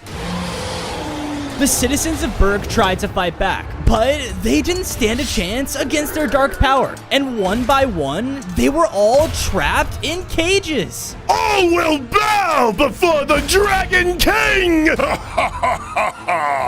Yes, bow! Now, you pathetic Vikings! You think you can be friends with dragons? You are wrong! No! My family! Hiccup leapt on my back as we took the air to defend Burke. We were able to fend off against the Dark Vikings, but with a single blast from Drago and his dragon, we didn't stand a chance. No, Hiccup! You don't stand a chance against me. With these dragons, I won't make friends. I'll make an army the world has never seen. Toothless, all of the dragons are in danger. You can't let him catch you. Run! With no other choice, I had to leave Hiccup behind as Drago's men rushed in to attack. On day 2, I was running for my life as I saw more and more dragons being captured. No, my family! I thought I was gonna make it out until I was cut off by more Vikings. You really thought you were gonna get away? Lock him up! Stay back! Out of pure fear, I shot out a powerful burst of flames all around me. What the god? Whoa, I have powers! I quickly jumped over the rubble and darted away from my burning home. I can't believe it. Hiccup, all the other dragons. We didn't stand a chance. Just then, a sudden burst of fire shot out nearby. Ugh, stupid rock! What's going on over there? I walked over to the noise and saw a small dragon was standing near an elemental rune. Whoa, I feel its power. But as I said this, the small dragon took notice of me. Are you trying to steal my rune? No, this is mine! Mine! What the? Maybe that rune can help me stop Drago. I need that. On day 3, I ran after the small dragon, who led me to a large cave full of precious ore. Don't even think about stealing my rocks. Finders keepers! I'm sorry, but that rune is elemental just like me, so hand it over. I was about to rush in to take it by force when suddenly the cave wall burst open. Where's the rune? What the? Hook Fang, you weren't captured? He didn't answer though and grabbed the rune from the dragon. Hey, what gives? I know this elemental rune belongs to you, but I need it! It belongs to me? With that, he flew out of the cave. Hey, hold on! I chased after him and shot out a blast of air to slow him down. Look, just talk to me. No! You'll just get in the way! He rushed in and began to fight with his powerful fire attacks. I really didn't want to hurt him, but he wasn't holding back. Stop! I sent out another burst of elemental energy around me, finally shoving him back. You said that rune is mine, so give it up. Yes, you were chosen as the elemental dragon, and each elemental rune you find can enhance your abilities. But I need this one because my rider is in danger. Your rider's in danger? How about this? If I help you get him back, will you hand over that rune? With them, I can save our people. Of course, I'll do anything. Come on, he's this way. On day 4, Hook Fang led me over to the far side of the island, where I saw that Snotlout was trapped across a bunch of lava pits. Oh, I've never been so happy to see your stupid face, Toothless! Help me! Can't you just fly him back here? But as I said this, one of the pools shot out an intense geyser of deadly lava, nearly burning me alive. Whoa! Still too weak from fighting off the Dark Vikings. Please, only you can save him now. Alright, here goes nothing. I used my striker speed as I darted between the pits, timing my jumps. Whoa! The geysers were getting more destructive as I went, and sadly, without Hiccup, I couldn't just easily fly over. I'm not gonna make it. I thought I was done for, when suddenly I was launched forward by an explosion. Looking back, I saw that Hook Fang had hit me out of the way to save me. Hurry! Now save him! I quickly picked Snotlout up, and we quickly made it back to safety. Man, did I think I was a goner? Thanks to you two. Yes, thank you, Toothless. Here, take the rune.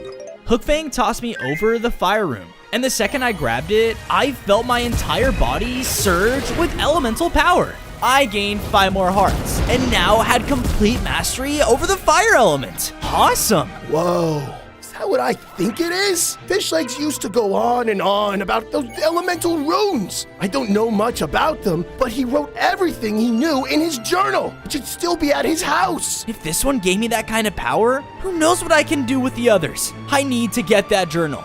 On day 5, I made my way back towards the center of Berk. I looked over to see that Drago's forces were still taking over the island, and constant patrols were wandering around it. Make sure no one's hiding in there. Man, they're everywhere. I better be careful. I waited until nighttime and began to sneak my way to the coast towards Fishleg's house. There it is. But just then, I saw that Drago's army had dragons of their own now, and they were patrolling the whole island from above. I need a distraction. Looking around, I saw a pile of rubble from one of the destroyed homes and used my fire element on it. The dragons flew overhead to investigate, giving me an opening to run into the house. Nice. Once inside, I saw Fishleg's journal was placed on his desk across the room, but in between me and it were piles of scrap and junk all around. How does he live like this? Carefully, I tried to navigate around the piles to cross the room, knowing that if I knocked over anything, the noise would alert Drago's men nearby. On day 6, I was finally able to make it to the journal and pick it up. But as I did, oh, come on! Suddenly, a glob of molten rock blasted down onto me. Yeah, he really doesn't want anyone touching this book. More and more lava traps shot out from the back wall, forcing me to run back to the exit. I had no choice but to dash back as the piles of scrap crashed down around me. Thankfully, with my speed, I was able to escape back outside, only to see Drago's men were flying over. I dove into the water and was able to escape. I have to grow stronger to make them pay. I headed back to the others and showed them Fishleg's journal. Ha, perfect! It says here that there are 6 elemental dragons, each connected to the 6 elemental runes. But if one dragon collects them all, it will become an alpha like no other and could command an entire dragon army. That's how I could become strong enough to stop Drago and his alpha. But where could the other dragons be? Just then, I heard a roar nearby. And when we went to investigate, we saw Stormfly was being forced into a ship by the Dark Vikings. Good work, men! Those raiders are gonna pay a fortune for this one. No, that's Astrid's dragon. She has control over the air element. We have to follow them. We need her to lead us to the air room. On day 7, with my friend's help, we were able to follow the Vikings to another island, where they sold Stormfly to a raider camp? Here she is! Drago expects you'll keep your end of the deal. Of course! We would never go against the Dragon God's wishes. Let me out of here! Quiet! They're working for Drago too? We need to get out of here. There's no telling what they'll do to her. Toothless, you focus on freeing Stormfly. We'll draw the raiders away! Snotlout flew in on Hookfang and began to rain down fire on the raider camp. What the? We're under attack! Wow, you guys are weak! Haha! Come get me! His distraction worked as the raiders chased them away from the camp. Now's my chance. I snuck down into the outpost and got closer to Stormfly's cage. Toothless? I thought you were dead. Come on, no one's gonna stop me from saving Berk. Now let's get you out of here. But just before I could break open her cage, I was suddenly stabbed from behind. I knew we were being set up. Release the stingers! I looked over to see that a group of wingless dragons came racing out of the cave towards me. Been a while since we've had a meal! On day 8, the group of speed stingers came rushing in, using their sheer numbers to surround me. Each of them whipped out their tails towards me, trying to sting me with their venom. Whoa! Watch out! Their attacks can paralyze you! What? I blasted the ground with my flames, trying to keep them back. But they were faster than any dragon I had ever seen before. Their leader ran up close as my fire attack flew just above his head. Yeah! Instantly, I felt their venom course through my body as my movements began to slow down. I can't die here. I've never had Night Fury before. Eat up, boys! They were about to take me down when they were suddenly blasted from the side as my attack from before had broken Stormfly out of her cage. Nice shot, Toothless. No! Get her! They tried to surround Stormfly, but she flew by and used her mastery of the air element to blast them all back. Just then, the venom's effect on my body began to wear off, as I shot off my deadly flames to take them all down. We did it! You stupid dragons! Those cost me a fortune! He tried to run off, but Hookfly flew in and easily knocked him out. They always think they know how to train dragons. With that, I quickly caught up Stormfly on what we learned from Fishleg's journal. Right, the air room. I think that's why they brought me here. I can sense it nearby. On days 9 to 10, Stormfly led us over to an abandoned camp in a hidden part of the island. There it is! I looked to see that in the center hut was the air room. I ran over and picked it up, causing its power to connect with my elements. I gained 5 more hearts, and my wings grew to be stronger than ever. Whoa, I can fly by myself! It just feels weird now without Hiccup. I know we'll find a way to save him, and all of the other riders too. With that, we took some time to rebuild, making this camp into a new home base. And when I was finished with my home, I saw that the terrible terror from before had moved his treasures here to stay with us. Well, you still gotta repay me for taking my shiny rock. By the way, while you guys were dealing with the raiders, I found this map in their camp. No way! They were trying to hunt down the Earth Rune too. I'd better get this out. I flew off using my new Mastery of the Air to soar away from the island. Woohoo! After following the map, I was led to a rocky island full of tunnels going deep below the surface. There's no telling what's down there. I better be careful. On days 11 to 12, while journeying down the winding tunnels, I couldn't help but notice how unnatural they were. It's like something carved these. Just then, I heard a strange wail shaking the cave in front of me. There's definitely something going on here. I carefully made my way deeper within, only to see an open cavern with no one in sight. I could have sworn. Just then, the ground burst open as a snake-like dragon tunneled out of the ground. What the? It began to look around the room as I quickly darted behind rocks for cover. That thing is horrifying. I better stay hidden. While slowly stealthing around the room, I saw another tunnel across the cave and started to make my way towards it. However, I accidentally stepped on a pile of bones, catching the dragon's attention. It began to creep closer and was about to find me when the silence was broken by someone running in. Lug, where are you? I looked over to see Fishlegs was being chased by another tunneling dragon and was cut off. Oh, Thor. I have to do something. On days 13 to 14, the dragons were about to eat Fishlegs whole when I blasted one of them from behind with my fire element.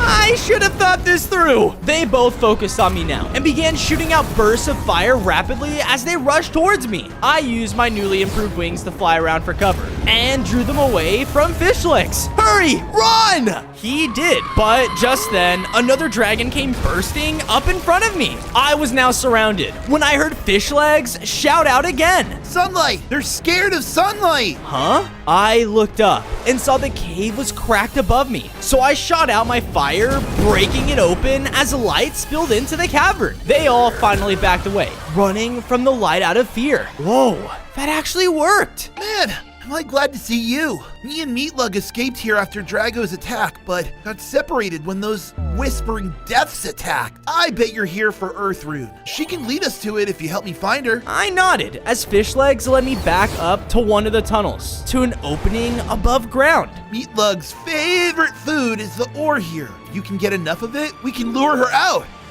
On days 15 to 16, I agreed to Fishleg's plan and began to fly around the clearing, breaking apart the boulders of ore with my fire. Each of my blasts shattered the rocks, allowing Fishlegs to run up and gather them up. Awesome! Just need a bit more. Up there! I looked to where he pointed and saw a sturdy-looking boulder on one of the cliffs. But as I blasted with my fire, it didn't crack at all? Huh? I'm gonna need to try something else. I got an idea and flew behind it. Then, as I focused on my air element, I used all of my power to shove it off the cliff, causing it to finally shatter onto the ground below. Sweet. With all the ore gathered, Fishleg set them all at the mouth of the tunnel and called out, Meatlug, I got your dinner here. Come on, girl. Because of this, we started to hear something rushing up the tunnel. That must be her. But for some reason, Fishleg started to run away. Oh no, I know my dragon, and that is not her. Rushing out of the cave came a massive, all-white screaming death. What the? It's not afraid of the light! Stay away from my brood! The dragon let out a deafening screech towards me, knocking me back. Ah, my head! It then came in to tear me apart. When Fishlegs hit it with a rock, Why did I do that? it dashed towards him as I was stunned by its roar. Stop!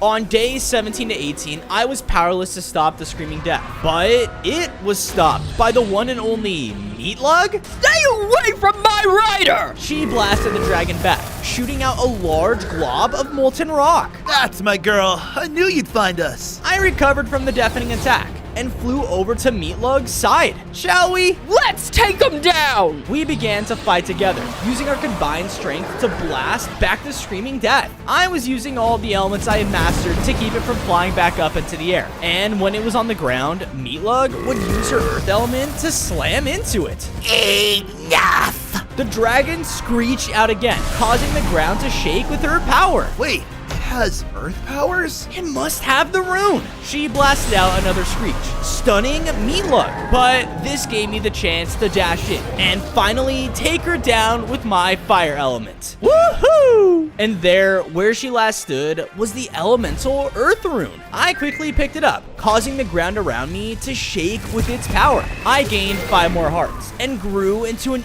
even stronger dragon with mastery over the earth element. Nice work, you two. Now, can we please go back home? Burke is still not safe, but I have another place in mind.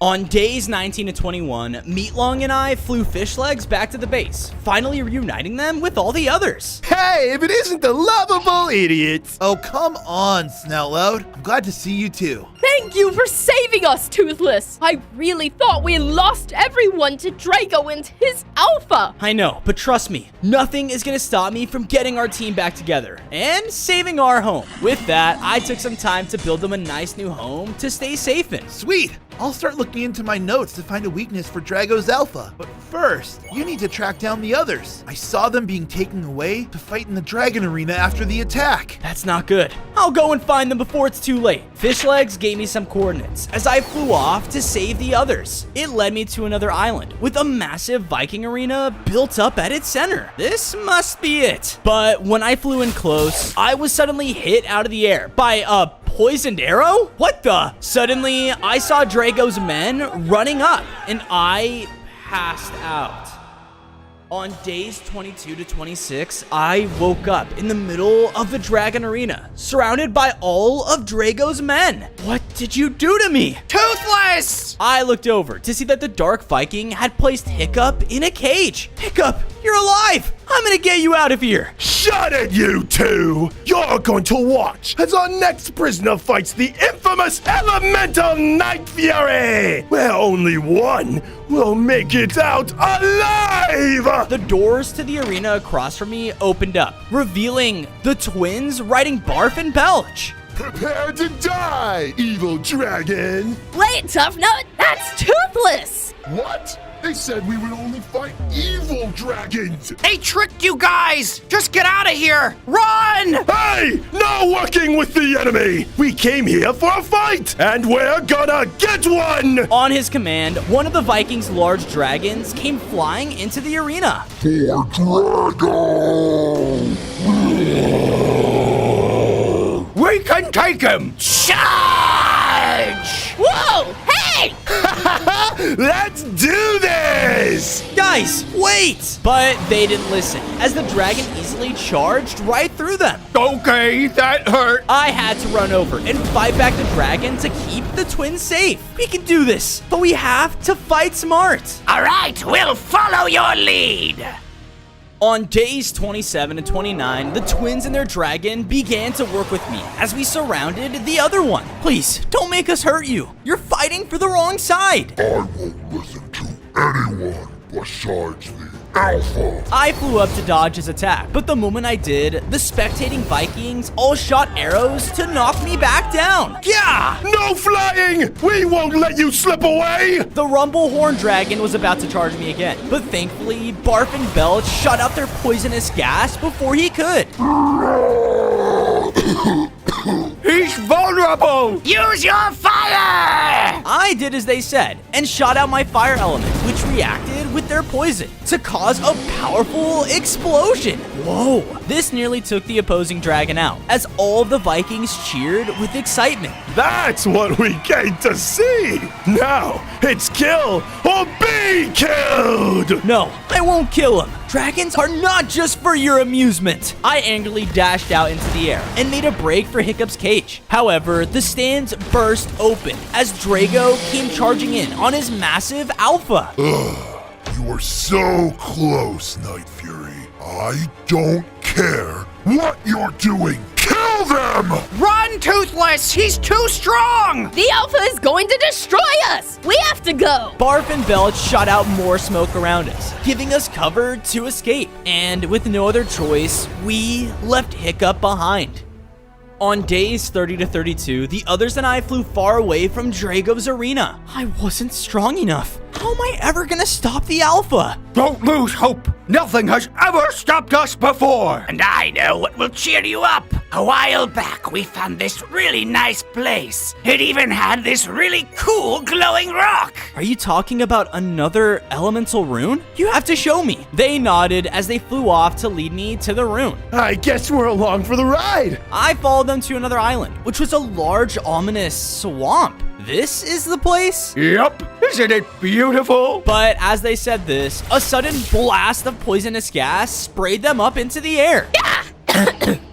That's one way to wake up. The swamp then started to bubble around me, forcing me to jump back before I was blasted too. Where's the rune? It's further in, this way. We continued to go deeper into the swamp, but even when we flew, the sprays of gas reached up into the air. I was forced to quickly dash around to dodge them, but when my flames hit the gas, it exploded into a deadly blast. Gah! Okay, I can't use my fire here. We finally made it deep within the swamp, safely away from the poisonous gas. But then, something in the air started to smell incredibly sweet. Oh, smells like chocolate! Chocolate! The twins and their dragon were completely interested by the smell and began to follow it. Wait, guys, something doesn't feel right. On days 33 to 35, I tried to snap my friends out of their trance, but they didn't listen. They walked into a flower-filled clearing with the elemental poison rune at the center. We need to be careful. Oh, come on. This place is like heaven. Unfortunately, my suspicion was correct, as a large four-headed dragon came rising out of the water. Stay away! The dragon snapped out with its head, hitting them with a powerful bite. Stay back! I blasted out my air element, pushing him away. You'll pay for that. Get him! They shot out their poison over the dragon, but it was completely unaffected. All right. Well, are you immune to this? Belch was about to shoot out a spark to ignite the cloud when I realized there was a nest of dragon eggs nearby. Wait! I spoke up too late though, because their fire hit the gas. But I dashed over and shielded the next with my body. Ah! What are you doing? My babies! She rushed over as I backed away to show none of the eggs had been hurt. You were just trying to scare us away, weren't you? Just let us have that rune and we'll leave you alone, okay? I promise. Yes, you can have it, as long as my children are safe. I agreed and flew over to grab the rune, causing me to upgrade. I gained 5 more hearts as my body grew even stronger with mastery over the poison element. Yes, just 2 more to go. On days 36 to 39, I was leading Barf and Belch back to my base over the ocean when I saw a strange dragon looking up at me from some rocks below. What the? Is that another Night Fury? I told the others where the base was as I split off to chase the dragon down. Wait up! Who are you? They weren't stopping though and began to quickly weave through the spires of rocks to run away. Hold on, I just want to talk. I followed after them using my fire to quickly catch up. But when I got close, what the? Where did you go? Come on. Aren't you supposed to be the next alpha? You know about that? Do you know where the runes are? Maybe. I guess you'll have to see for yourself. In a burst of speed, she flew up and dove down into a giant hole in the ocean. Whoa. what's down there? I went to fly after her, when suddenly the sky around me started to storm. A powerful bolt of lightning then struck down, hitting me back from the opening. What was that? I then saw a powerful lightning dragon, a Skrill, flying in the storm above me. Night Fury! You are my new prey! Huh? On days 40 to 44, the Skrill flew in close and sent me flying back with another burst of electricity. Dude, what's your deal? Why are you attacking me? I need to hunt the best dragons! Only then can I prove my strength as the strongest one of them all! Another lightning strike came down from above, nearly sending me down into the water. All right, that's it. I began to fight back with my abilities, but he dodged every blast with blinding speed. Okay, maybe he's too strong. Yes! I love a good chase! I flew away as fast as I could as the storm continued to strike down. Thankfully, I was about to reach an island to hide away, but the Skrill caught up to me. He shocked my body again with his element, taking me down to low hearts. No! Just then, I saw someone waving to me from the island. In here! Astrid? I'm coming! I dashed into the tunnel, and before the dragon could as well, Astrid hit a stick with her axe, which caused rubble to fall over the opening. Thanks. That crazy Skrill has been hunting me too. He's gotten too powerful from the lightning rune on this island. A rune is here? We have to get it. The only way we can get him to back down is if we get that rune. I'll take you to it. Then you're gonna have to fly me out of here. On days 45 to 47, Astrid led me out of the tunnel, where I saw a large mountain covered by the same storm from my fight with the Skrill. Yep, this is definitely the place. I went to pick Astrid up and fly us to the top, when another lightning bolt struck down between us. Yeah, I don't think flying is an option here, Toothless, but come on, I know the path. We began to walk up the path, having to keep an eye out as the storm continued to rage above. And that's when I saw another bolt hit the cliff nearby, causing a rock slide directly above Astrid. Look out! I dashed forward and pushed her out of the way. Whoa, what would I do without you, Toothless? We journeyed further up the mountain, and I was reminded of the times me and Hiccup would adventure like this. Next time I see him, I'm gonna save him no matter what. Hey, we're here. I looked up to see that we had reached the top, and there we saw the Skrill was absorbing more power from the next elemental rune. Yes! More power! We have to stop him before he gets even stronger. Good thing we have the element of surprise. On days 48 to 52, I quietly snuck around the peak as Astrid went around to the other side. On 3. 1, 2. Suddenly, the Skrill erupted with electricity that shot out over the entire area. You thought you could sneak up on me? I am the hunter, and you are the prey! He wasted no time and began to fire his deadly electric blasts right into me. Each hit would take out tons of my hearts and make it hard to even move. No, I won't let you win. I have to get that rune. I charged in and slammed down with my earth element, knocking him back. Gah! What was that? The water! We have to push him inside! The two of us tried our best to dodge around, but I knew that we couldn't last much longer. Get ready! I dashed up into the air and focused all my power on the strongest air blast I could. This flung him down to the ground, allowing Astrid to run up and hit him back with her axe. No! All the lightning shooting out of him spread throughout the water, causing him to be shocked by his own power. Give up! Don't make us hurt you anymore. I can't believe it. Finally, one who is strong enough to defeat me. Take the rune. Its power is yours.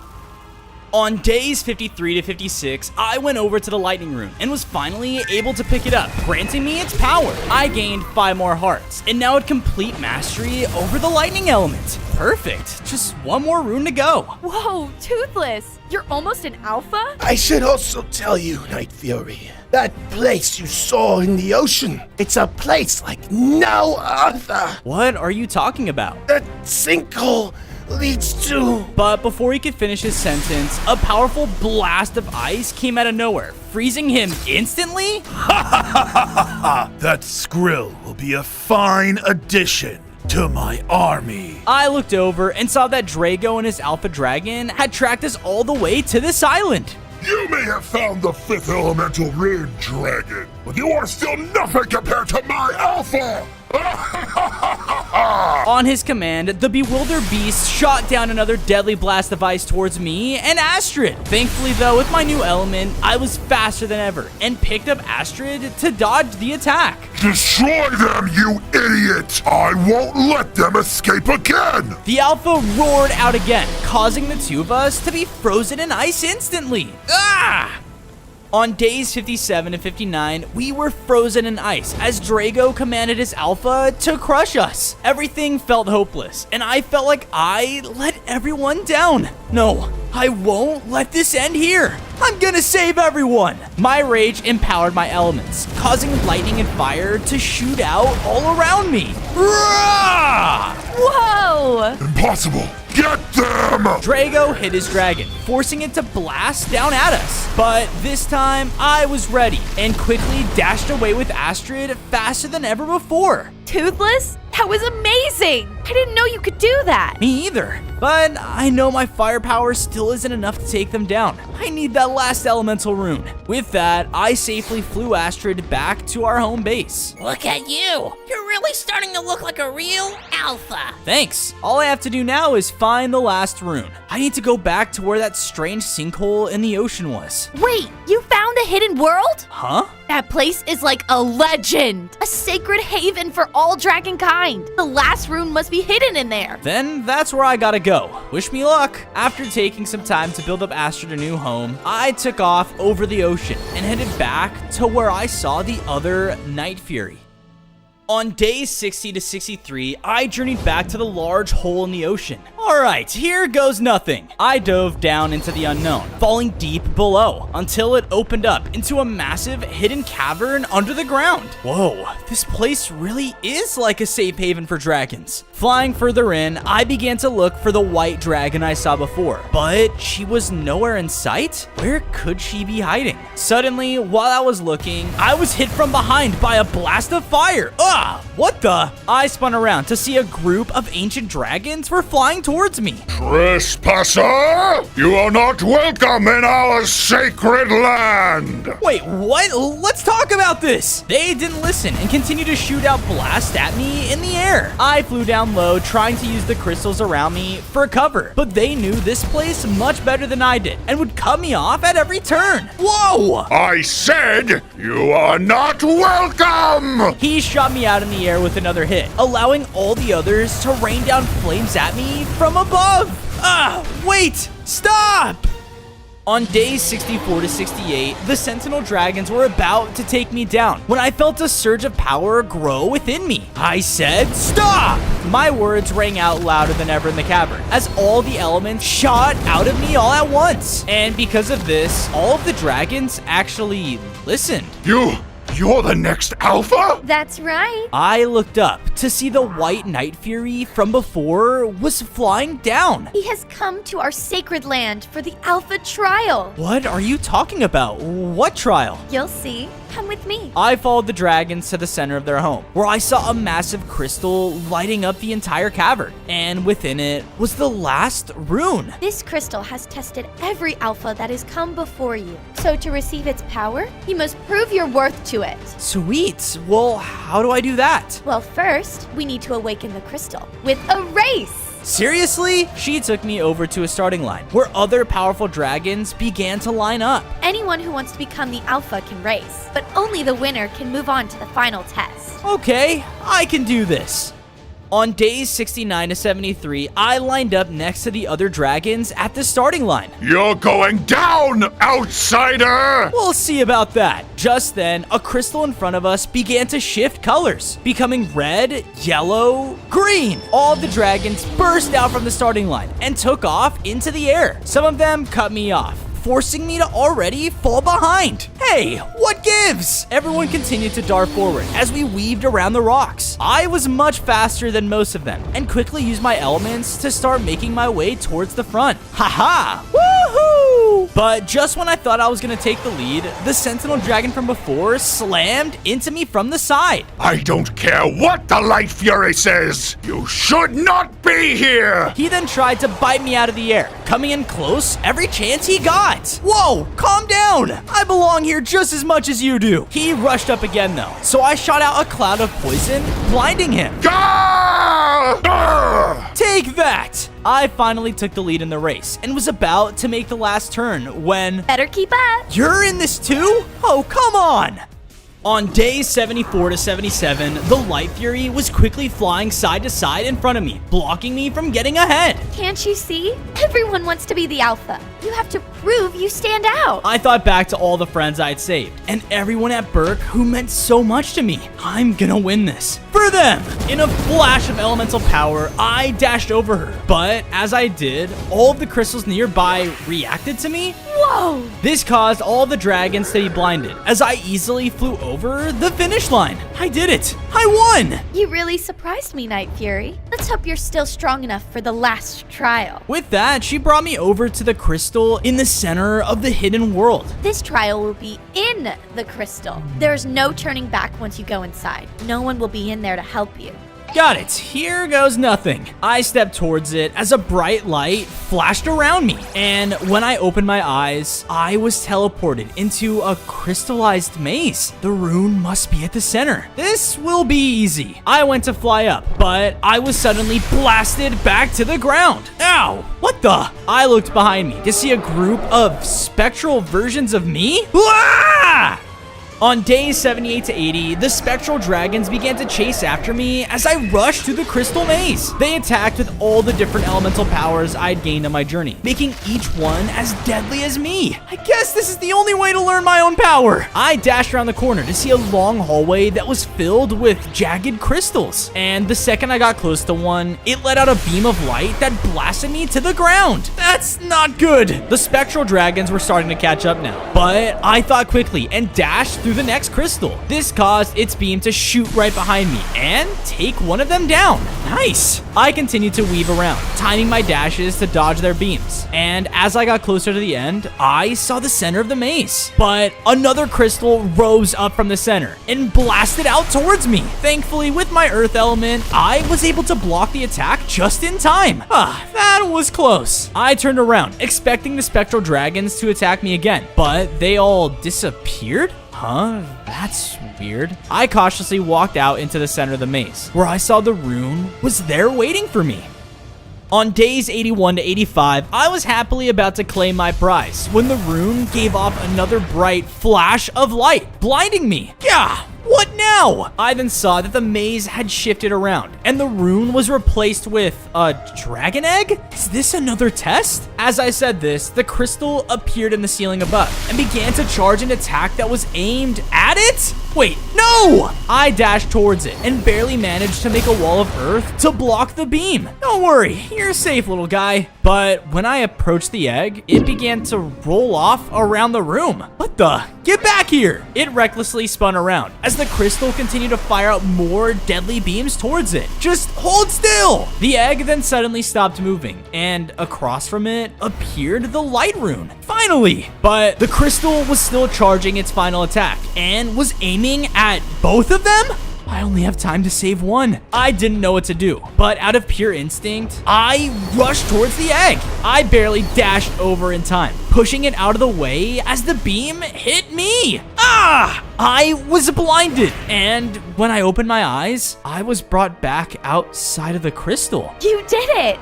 You passed the crystal trial! Wait, really? With that, I was finally able to pick up the light rune, causing me to upgrade one final time. I now had 35 hearts and grew into a powerful Alpha Night Fury.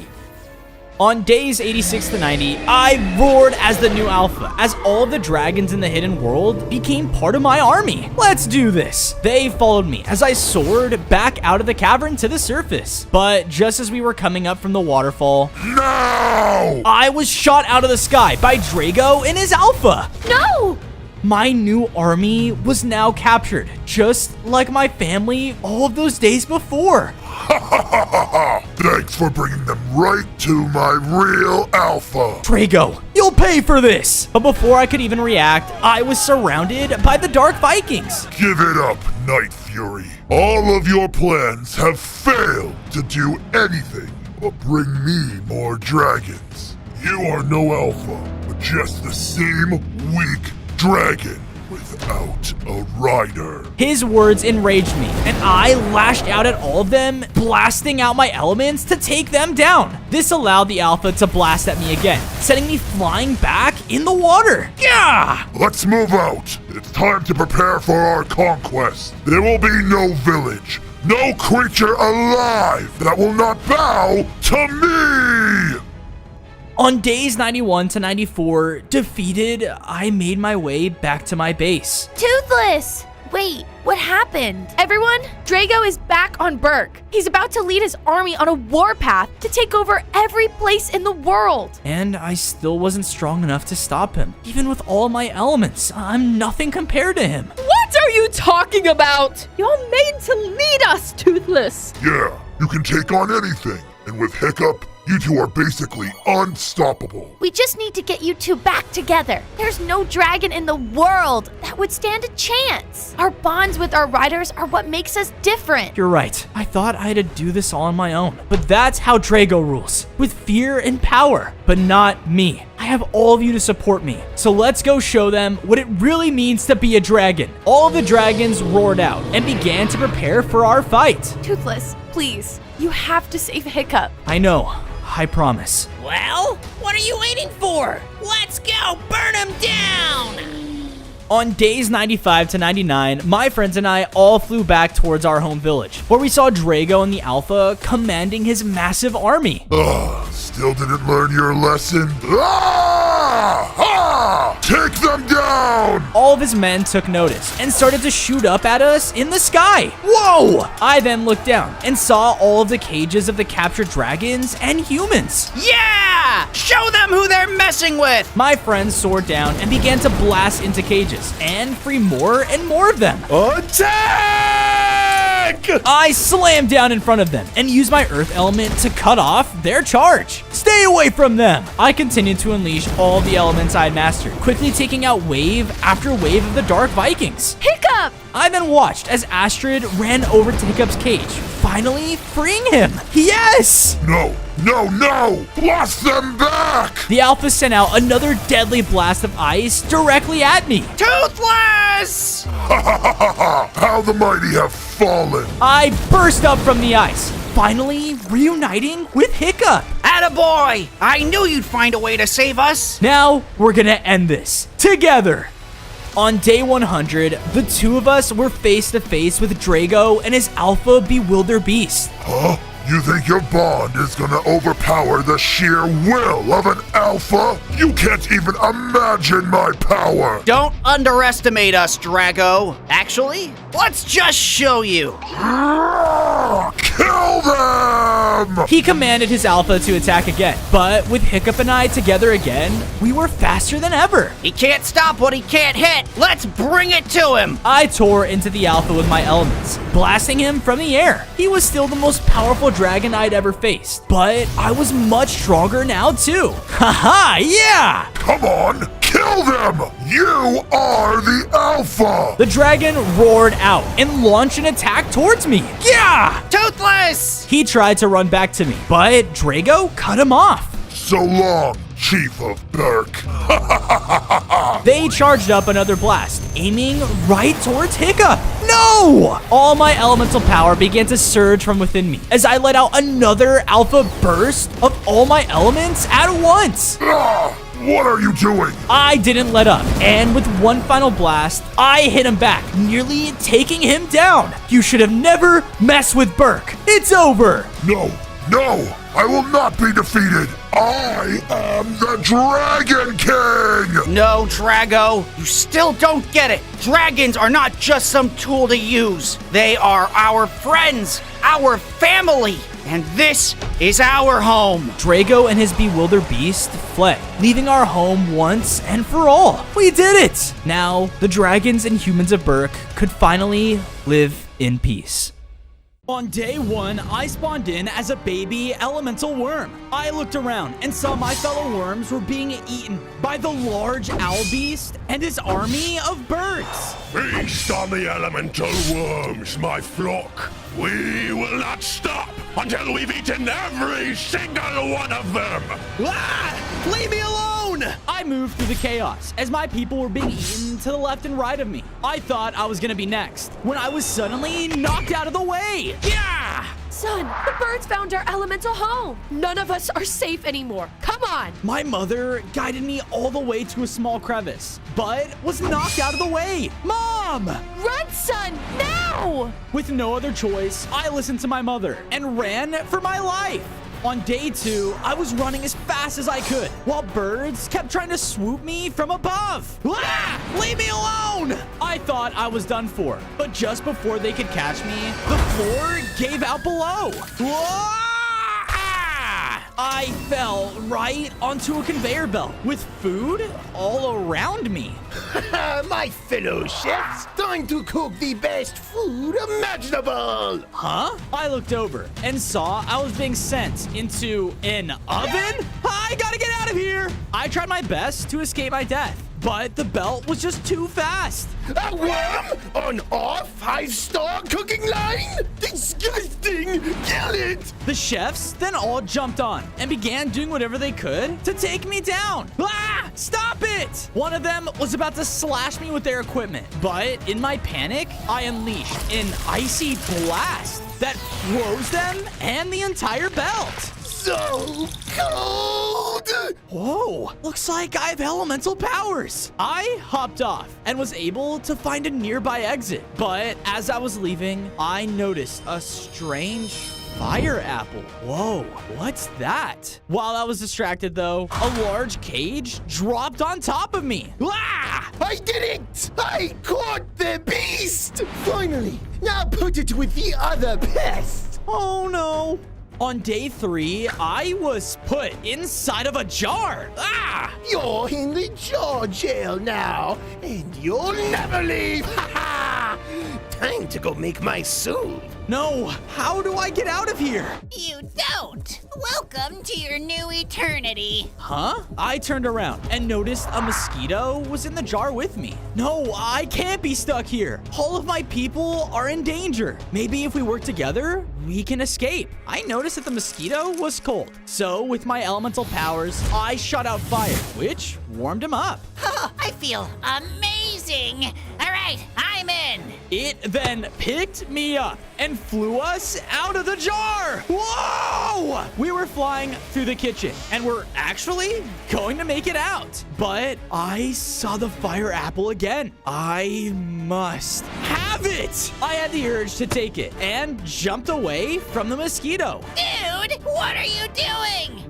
On day 4, I landed right in front of the fire apple and bit into it. Because of this, something began to happen to me. I grew larger in size, now had 10 hearts, and felt fully connected to the fire element. Whoa! Before I could really celebrate though, the chefs spotted me. That stupid little pest escaped. We must kill it and cook it. Or just kill it. They all angrily rushed in, but as one approached, I unleashed a powerful fire blast at him, setting him on fire.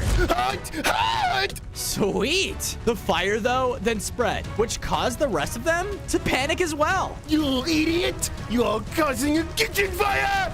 I'm in the kitchen! Run! Haha! And stay out! Whoa, you're one special worm, aren't you? Yeah, looks like I am. I wonder if there are more elemental fruits out there. They could be the key to helping my people. The mosquito and I from there formed a team and were able to find a new place to call our home. It's perfect. Those evil birds have been hurting us insects for decades, so I'll do anything to stop them. Call me George. Nice to meet you. We were about to start building our homes, but suddenly an explosion went off in front of us. Wow! I survived! I will get my revenge! Gnome? What is going on? I followed the strange little guy as he led me straight to a beautiful garden.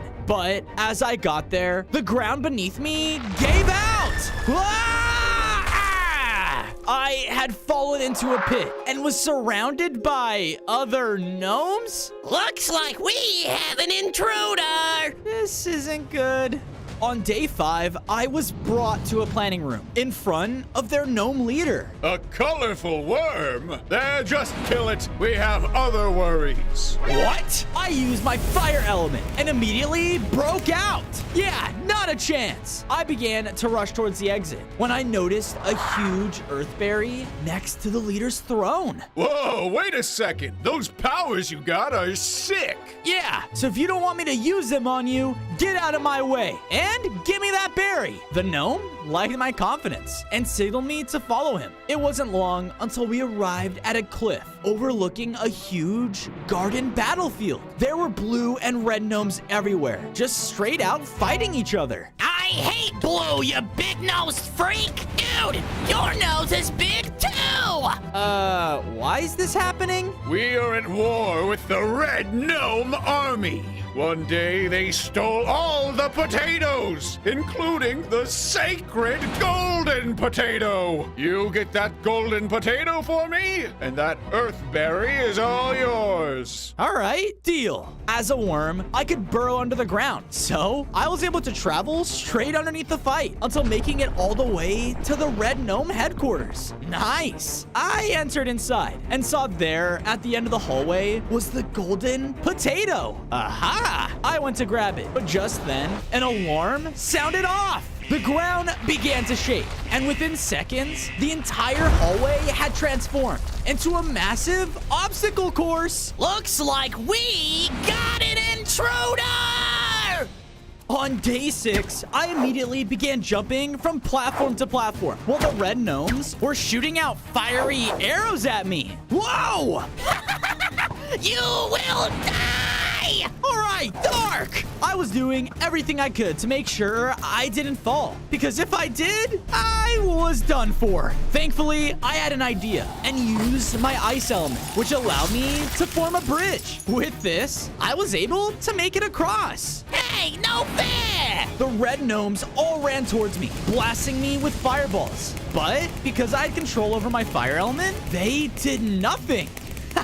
That tickles! What kind of wizardry is this? I don't know, but I'm tired, man!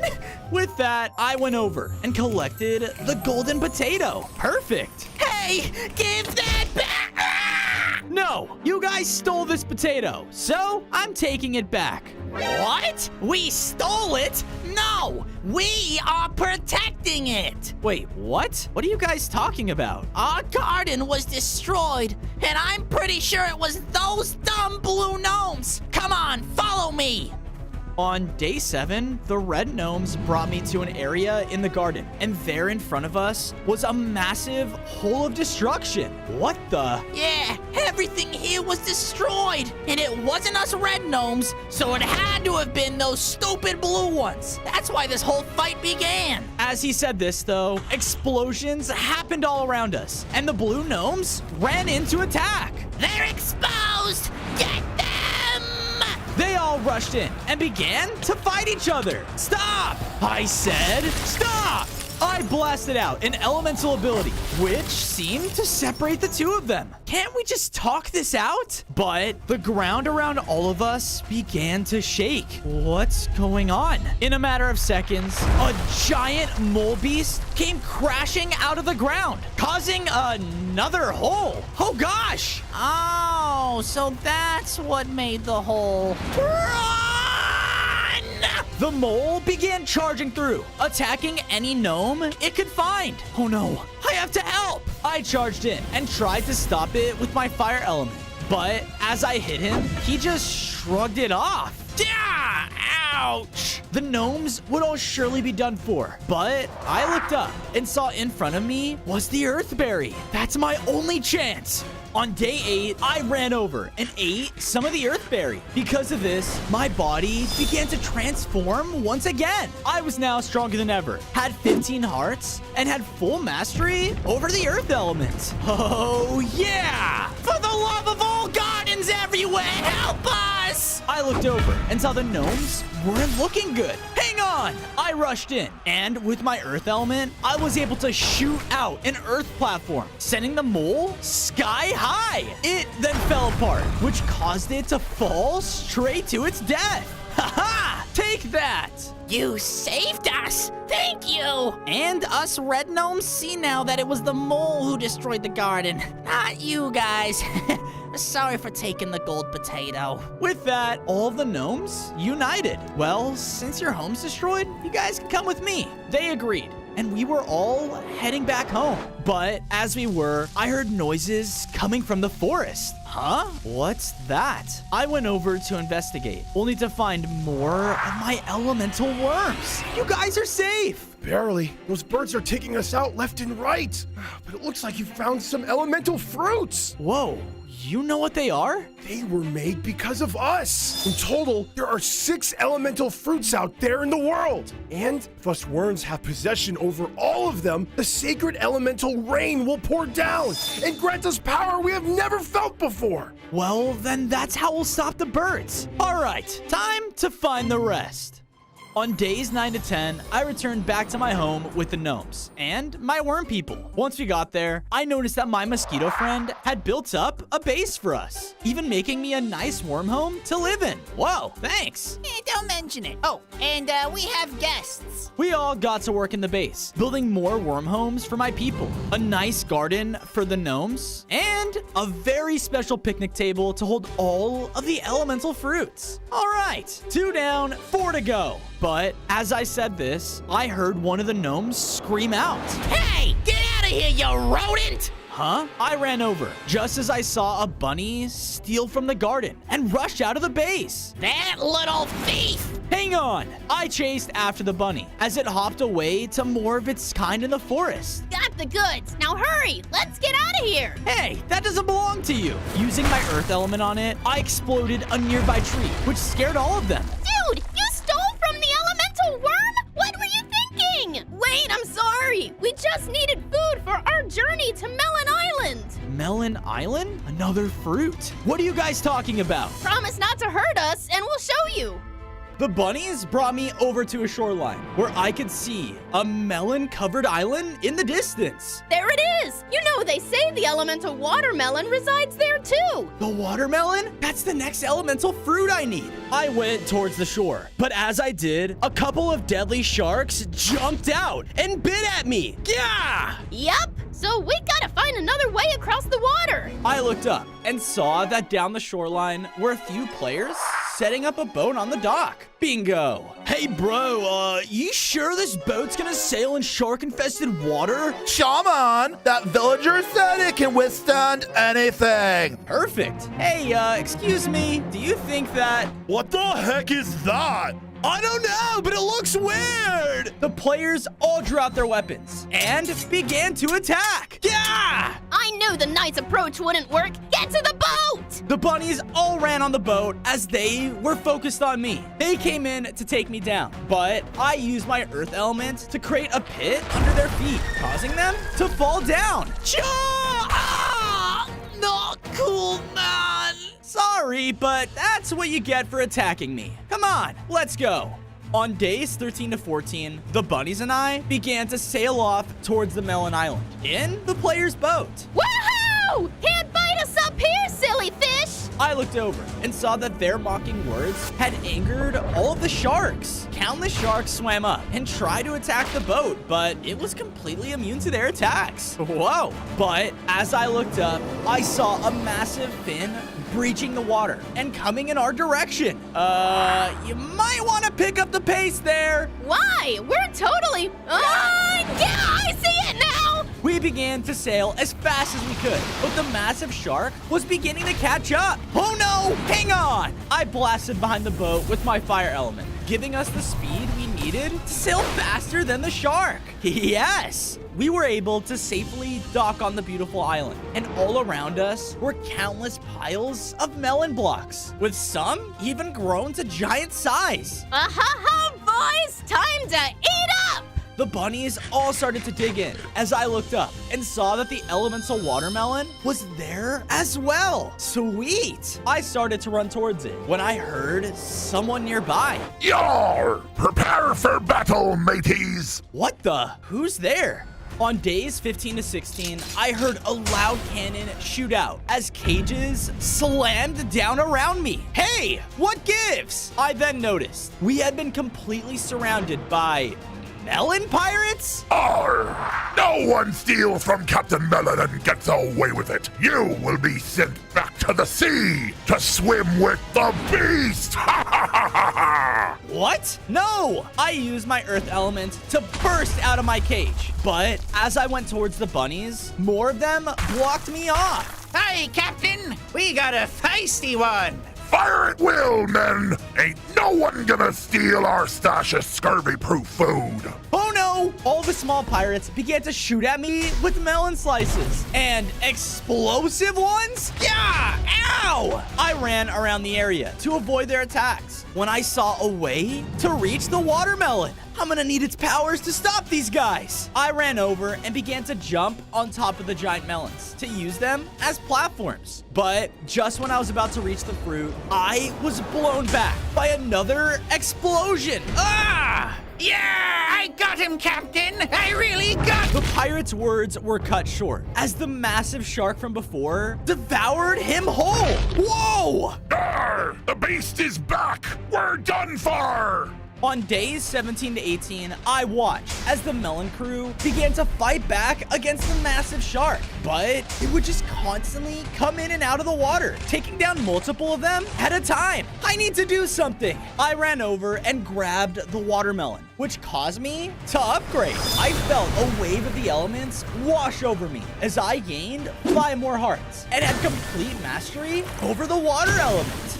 Yes! Time to help! Cover me! You heard the worm! Fire! A large explosion hit the side of the shark as I ran up and used my earth element to summon a wall that kept the beast from hitting the pirates. Now! All of them fired everything they had, weakening the shark enough for me to finish him off with a new water beam attack. We did it! Yar, mateys! That beast has plagued our island for years! Consider yourself an official part of the Melon crew. You and your friends. All right. I then went over and freed the bunnies from their cage. Let's eat up. But as I said this, we all heard something flying overhead. Oh no, the owlbear's here. There's the worm.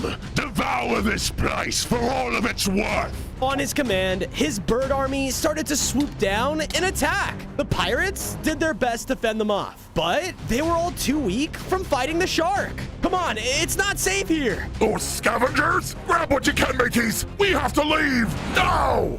On days 19 to 21, I safely returned to my base with the Melon pirate crew and the bunnies. I got to work using the watermelons we grabbed from the island to make them a nice melon patch to live in. So, you really don't care if we share? Hey! You and the worm are part of me crew now! Ain't none of us getting scurvy again! Again? I then went over and placed down the watermelon on the picnic table next to the other elemental fruits. Halfway there. But as I said this, I was suddenly scooped up by a large set of talons. Whoa! Whoa! You're coming with me, straight to the owlbear. I looked up and saw that carrying me away was a large toucan. He brought me high up into the sky as we approached some mysterious floating islands. No, I won't let you. I blasted the bird with my fire element, which caused him to drop me as I fell straight towards a pool of yellow liquid. Ah! On days 22 to 26, I woke up on dry land next to the pool of acidic liquid. Yeah, why do I taste lemon? Oh, thank goodness you're awake. Huh? I looked over and saw a small toucan walking up to me with a chef's hat? No, stay away from me. Shh, stay quiet. I am not with them. The owlbear is making them do this. what? But because of my loud shouts, some patrolling birds up above heard us. The worm, it's there! Oh no! The toucans began to fly towards me, trying to slash me down. Yeah, stay away! I thought they were going to get me, but the ground gave out beneath me. I looked up and saw there in front of me was an air lemon, another elemental fruit. But what's wrong with it? As I was distracted though, more of them began to rush in. Keep searching.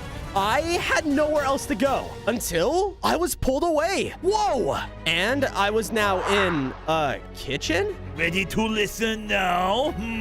You helped me. What's wrong with the air lemon? It and our entire island has been corrupted with deadly acid by the owlbear. And the only way he fixes it is if we give him you! What? Well, I have to find a way to cure it then. I need it. You have to find a way to stop the corruption. And lucky for you, I am an amazing chef. All right, chef.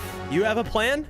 On days 27 to 29, the toucan sent me out with directions as I snuck my way around the acidic pits to a ruined temple. He said that the last piece of his plan is in here. Well, here goes nothing. I walked into the temple to see a grand hallway with no one in sight. That's not creepy at all. But as I looked across the room, I saw an orb of pure air essence. That's gotta be it. I started to walk towards the bottle. But as I did, doorways along the hall shot open and began to pull me in with powerful gusts of wind. As I got pulled to one side, I looked over the edge and saw that if I got pulled through, I would fall off of the sky island. Oh no! I pushed away from the edge and barely managed to close the doorway. Yes, when I made it across the room and was about to grab the orb of air essence, but a sudden gust of wind summoned an air elemental that was corrupted by acidic juice? Oh, come on! Intruder!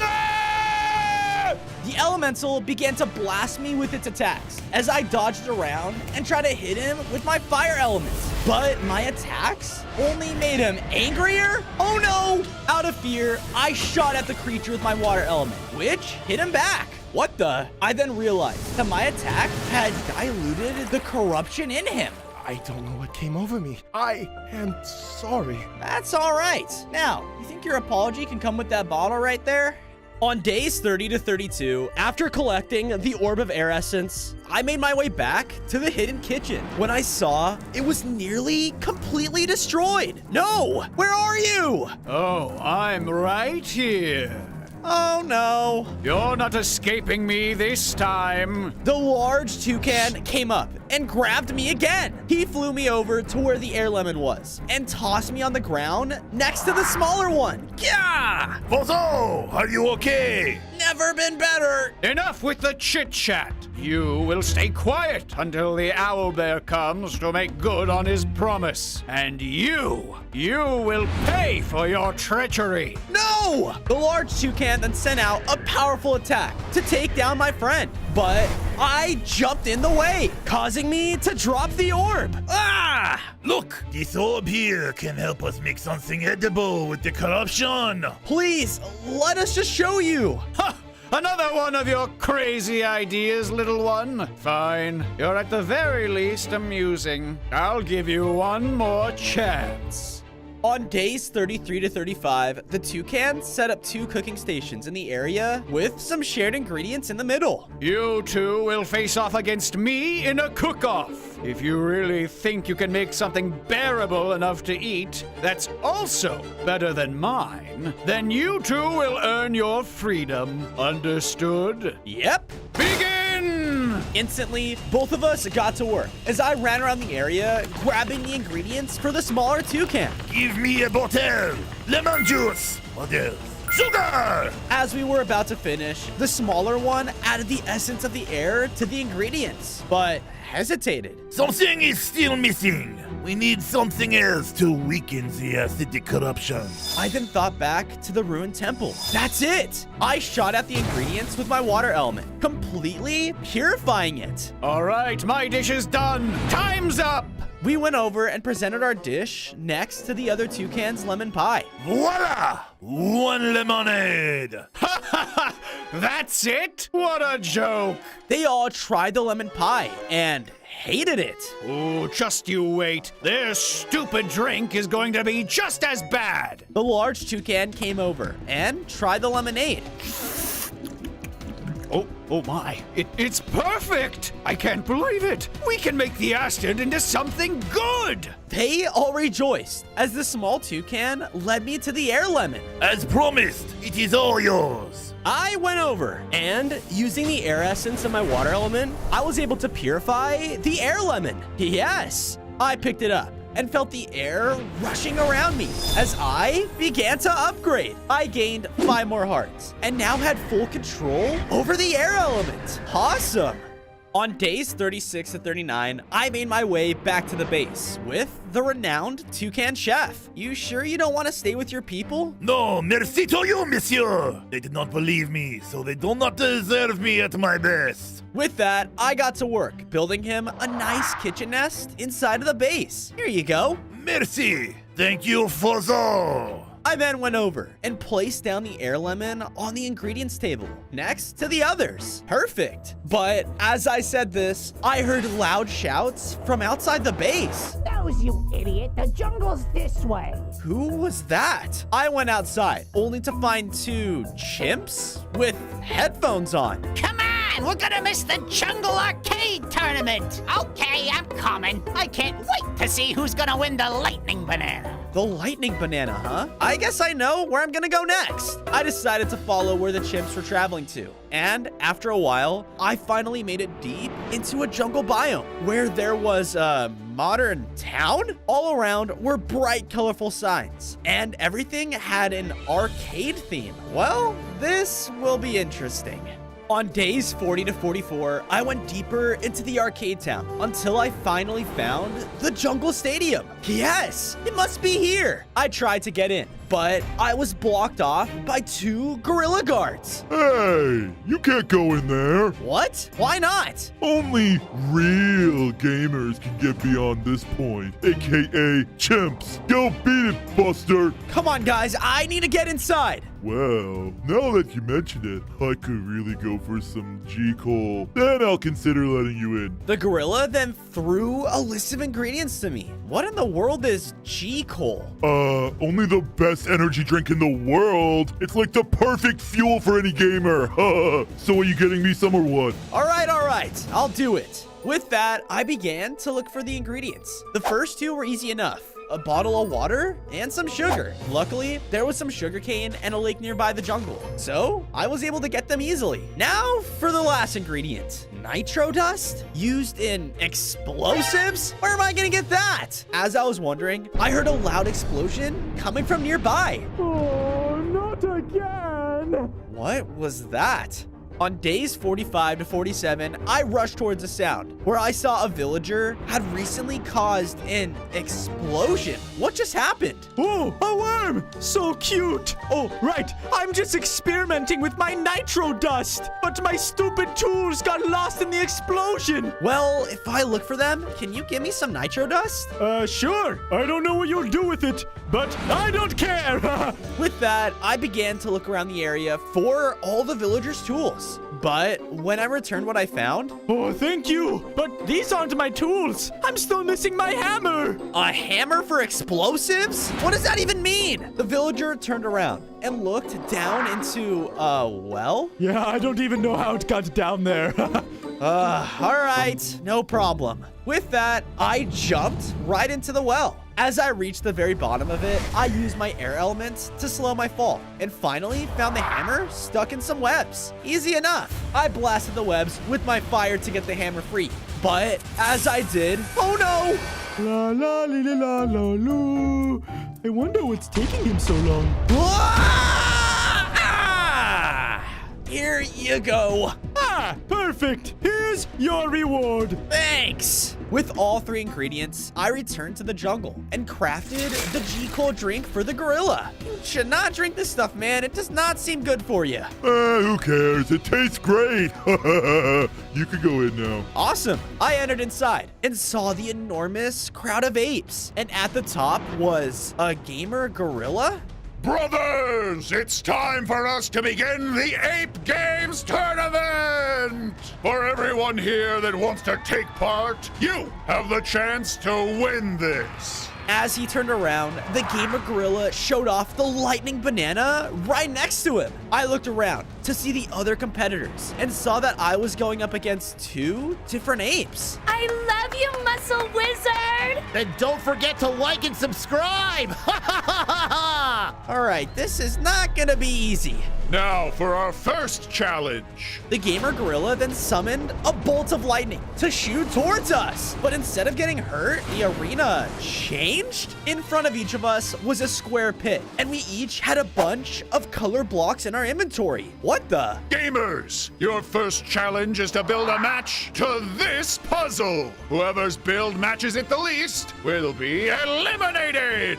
Ready? Go! All of us began to build as fast as we could. Okay, just gotta put this here and here. Even though I wasn't as fast as the others, I was actually doing a decent job. I can't lose with all my viewers here. Time for Plan B. Only a few seconds left. Who will our first loser be? That's not good. I began building as quick as I could, but just then, that's the end! And the contestants moving on are... I looked over and knew I hadn't completed my build. But one of the other contestants? What the? I swore I did that side! Ha ha ha ha ha ha ha! Skill issue! It seems like our very own ape, Muscle Wizard, is moving on to the next round against the Worm.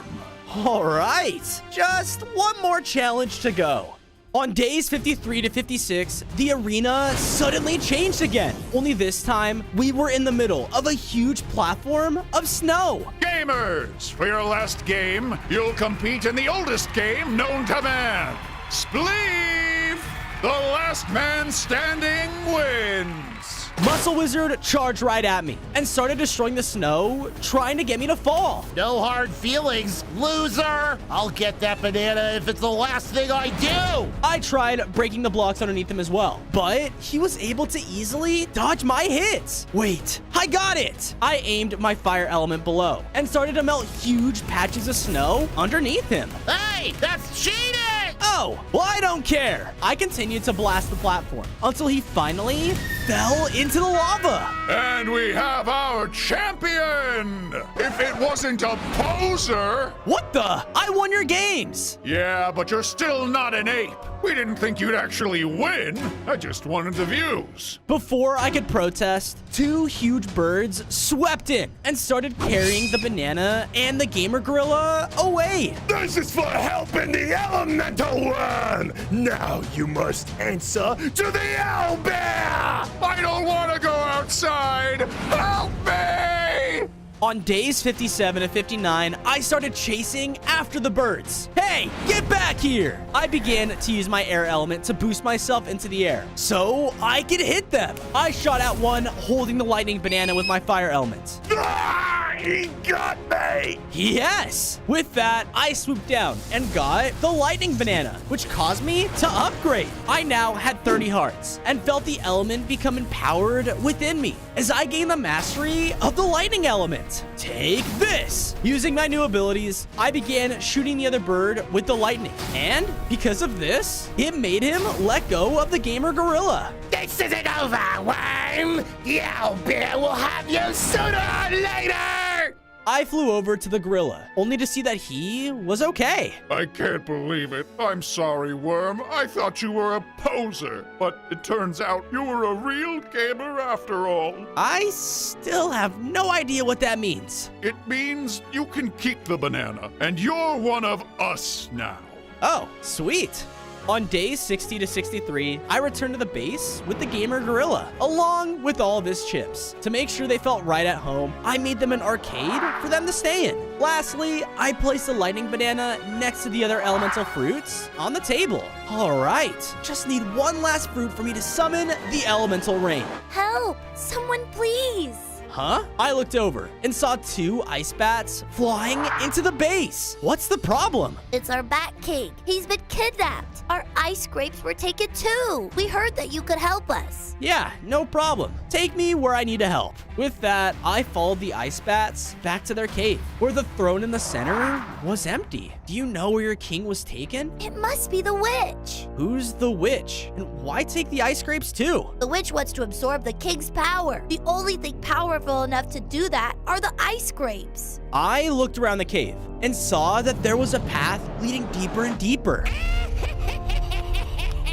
All right, I'll get your king back. Thank you, Worm. And you can keep the grapes. We just want our king back safely.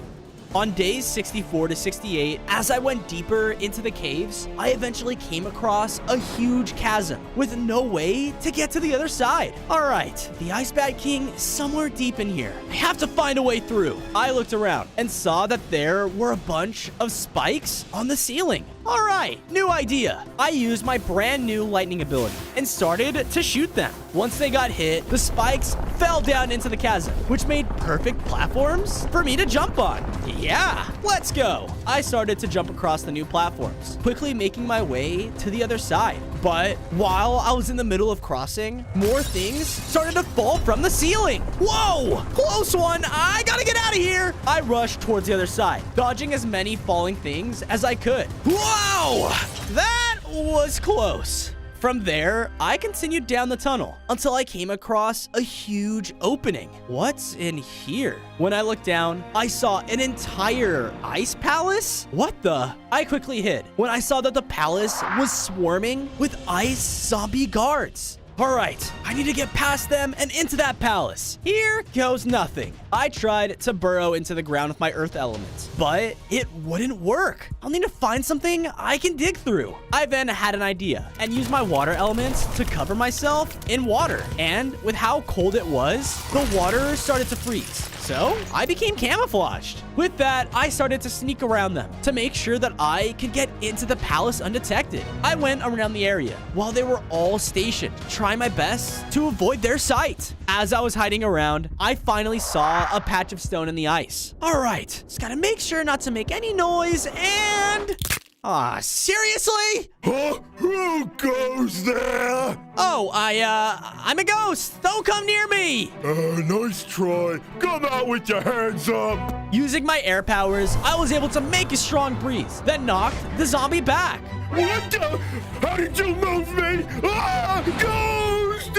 With that, the guard ran away. All right, I better hurry before he calls all of his friends. I started to dig down and began using my earth power to make a tunnel straight into the palace.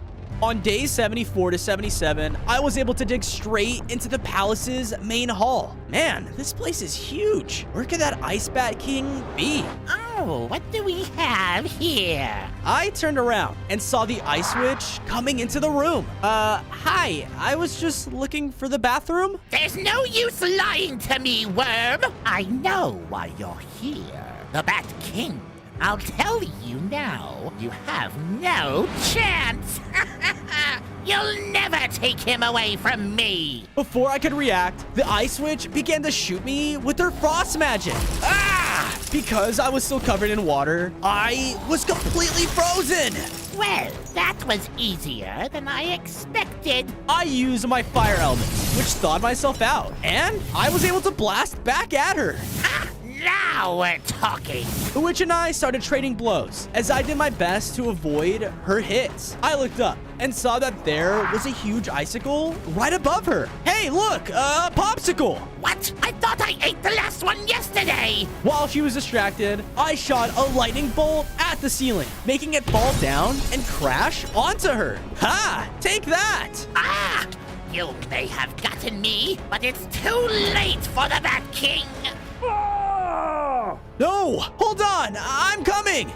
On days 78 to 80, I rushed to where I heard the noise and entered a room where the Ice Bat King was being held in a cage. I could see that around it were 3 magical podiums, and the bat's power was being extracted into the ice grapes. The podiums! Destroy them! Please, hurry! Alright, hold on. I started to run towards the first one, but when I did, I got blasted back by a huge trap. The witch put traps in here? I gotta be careful. I hit the first podium with my lightning bolt and broke it. Afterwards, I shot at the second one too, but the explosion triggered another trap. This one started to make parts of the ceiling fall. Oh no! As the debris fell down, I started to land on more spell traps, triggering even more. I can't stand much more of this! I'm trying! I tried to maneuver around the spells, knowing I didn't have time to go slow anymore. Finally, I aimed my next shot as best as I could with one final lightning bolt, and I was able to break the final podium. Yes! On days 81 to 85, I freed the Ice Bat King from his cage as the palace itself was starting to collapse. We gotta go! I ran up and grabbed the ice scrapes, and once I did, I felt their power freeze over me. I now had 35 hearts and gained mastery over the ice elements. Yes, I did it! Worm! What do we do? Quick, we need to fly out of here. All right, I have just enough strength to carry you, but you'll have to defend us. With that, the Ice King picked me up as we escaped out of the palace. There! Above us! The zombies began shooting freezing attacks up at us. Don't worry, I got this. With my new ice powers, I managed to shoot down on the zombies, taking some of them out. Don't let them escape! An explosion rocked the top of the exit tunnel, and it started to collapse. Hold tight! The bat quickly flew us down and through the rubble as we made it to the other side. Okay, that was way too close. My king, are you all right? I am now. Thank you, Worm, for returning me to my people. We will help you in whatever you need. I'm just glad I could help.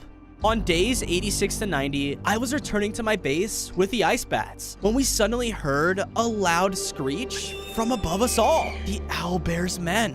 What are they up to? We followed behind the birds as we were able to sneak into their meeting, being held by the Owlbear himself. I've gotten reports that the elemental worm has got in the ice grapes. You fools! Now they can summon the elemental rain! As he roared out, all the bird henchmen started shaking in fear. Fortunately, there's a silver lining. Even if they're powered by that stupid water, once they're devoured, then we will have their power. So once that rain happens, get ready. And right before my eyes, he revealed my mom in a cage. Mom! Bozo! We can't stay here. You have to fulfill your destiny and create the elemental rain. Ugh, you're right. Don't worry, Mom. I'll save you.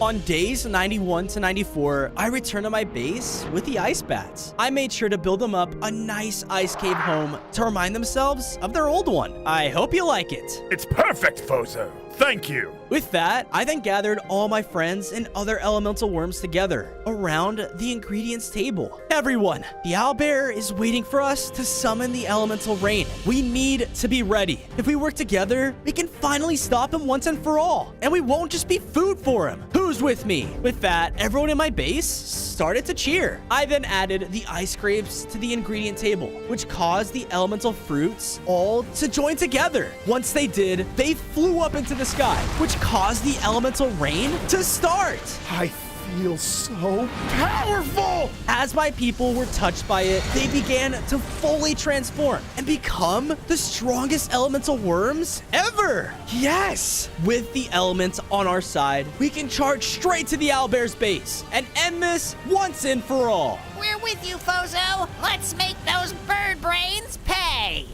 On days 95 to 99, my people and I approached the outskirts of the owlbear's base. We're here! Show yourself! Worm, you've come right into my hands just to die. Not if I have anything to say about it. Let go of my mom or else. Or else what? You're going to stop me? Please, birds, attack! Attack! His bird henchmen all started to charge in as we began to shoot at him with all the elemental power that we had. As we did, the birds had to fall back because of all of our attacks. Yeah, keep it going. While everyone was busy, I decided to run up to try my best and save my mom. But I was blocked by 2 birds. Get out of my way. I fought through the birds until I finally was able to get to her cage. Pozo, thank goodness you're all right. And you will be too. Just leave it to me. But before I could break the lock, another started to attack me. Your mom's not going anywhere. You're all gonna die here and be food for us. I tried shaking off the bird when suddenly he was knocked off by George. Bozo, we'll take care of your mom. Go get the owl bear. With my mom finally safe, I nodded and ran towards the podium. And standing there waiting for me was the owlbear. Ah, the elemental one. You've finally come to your doom.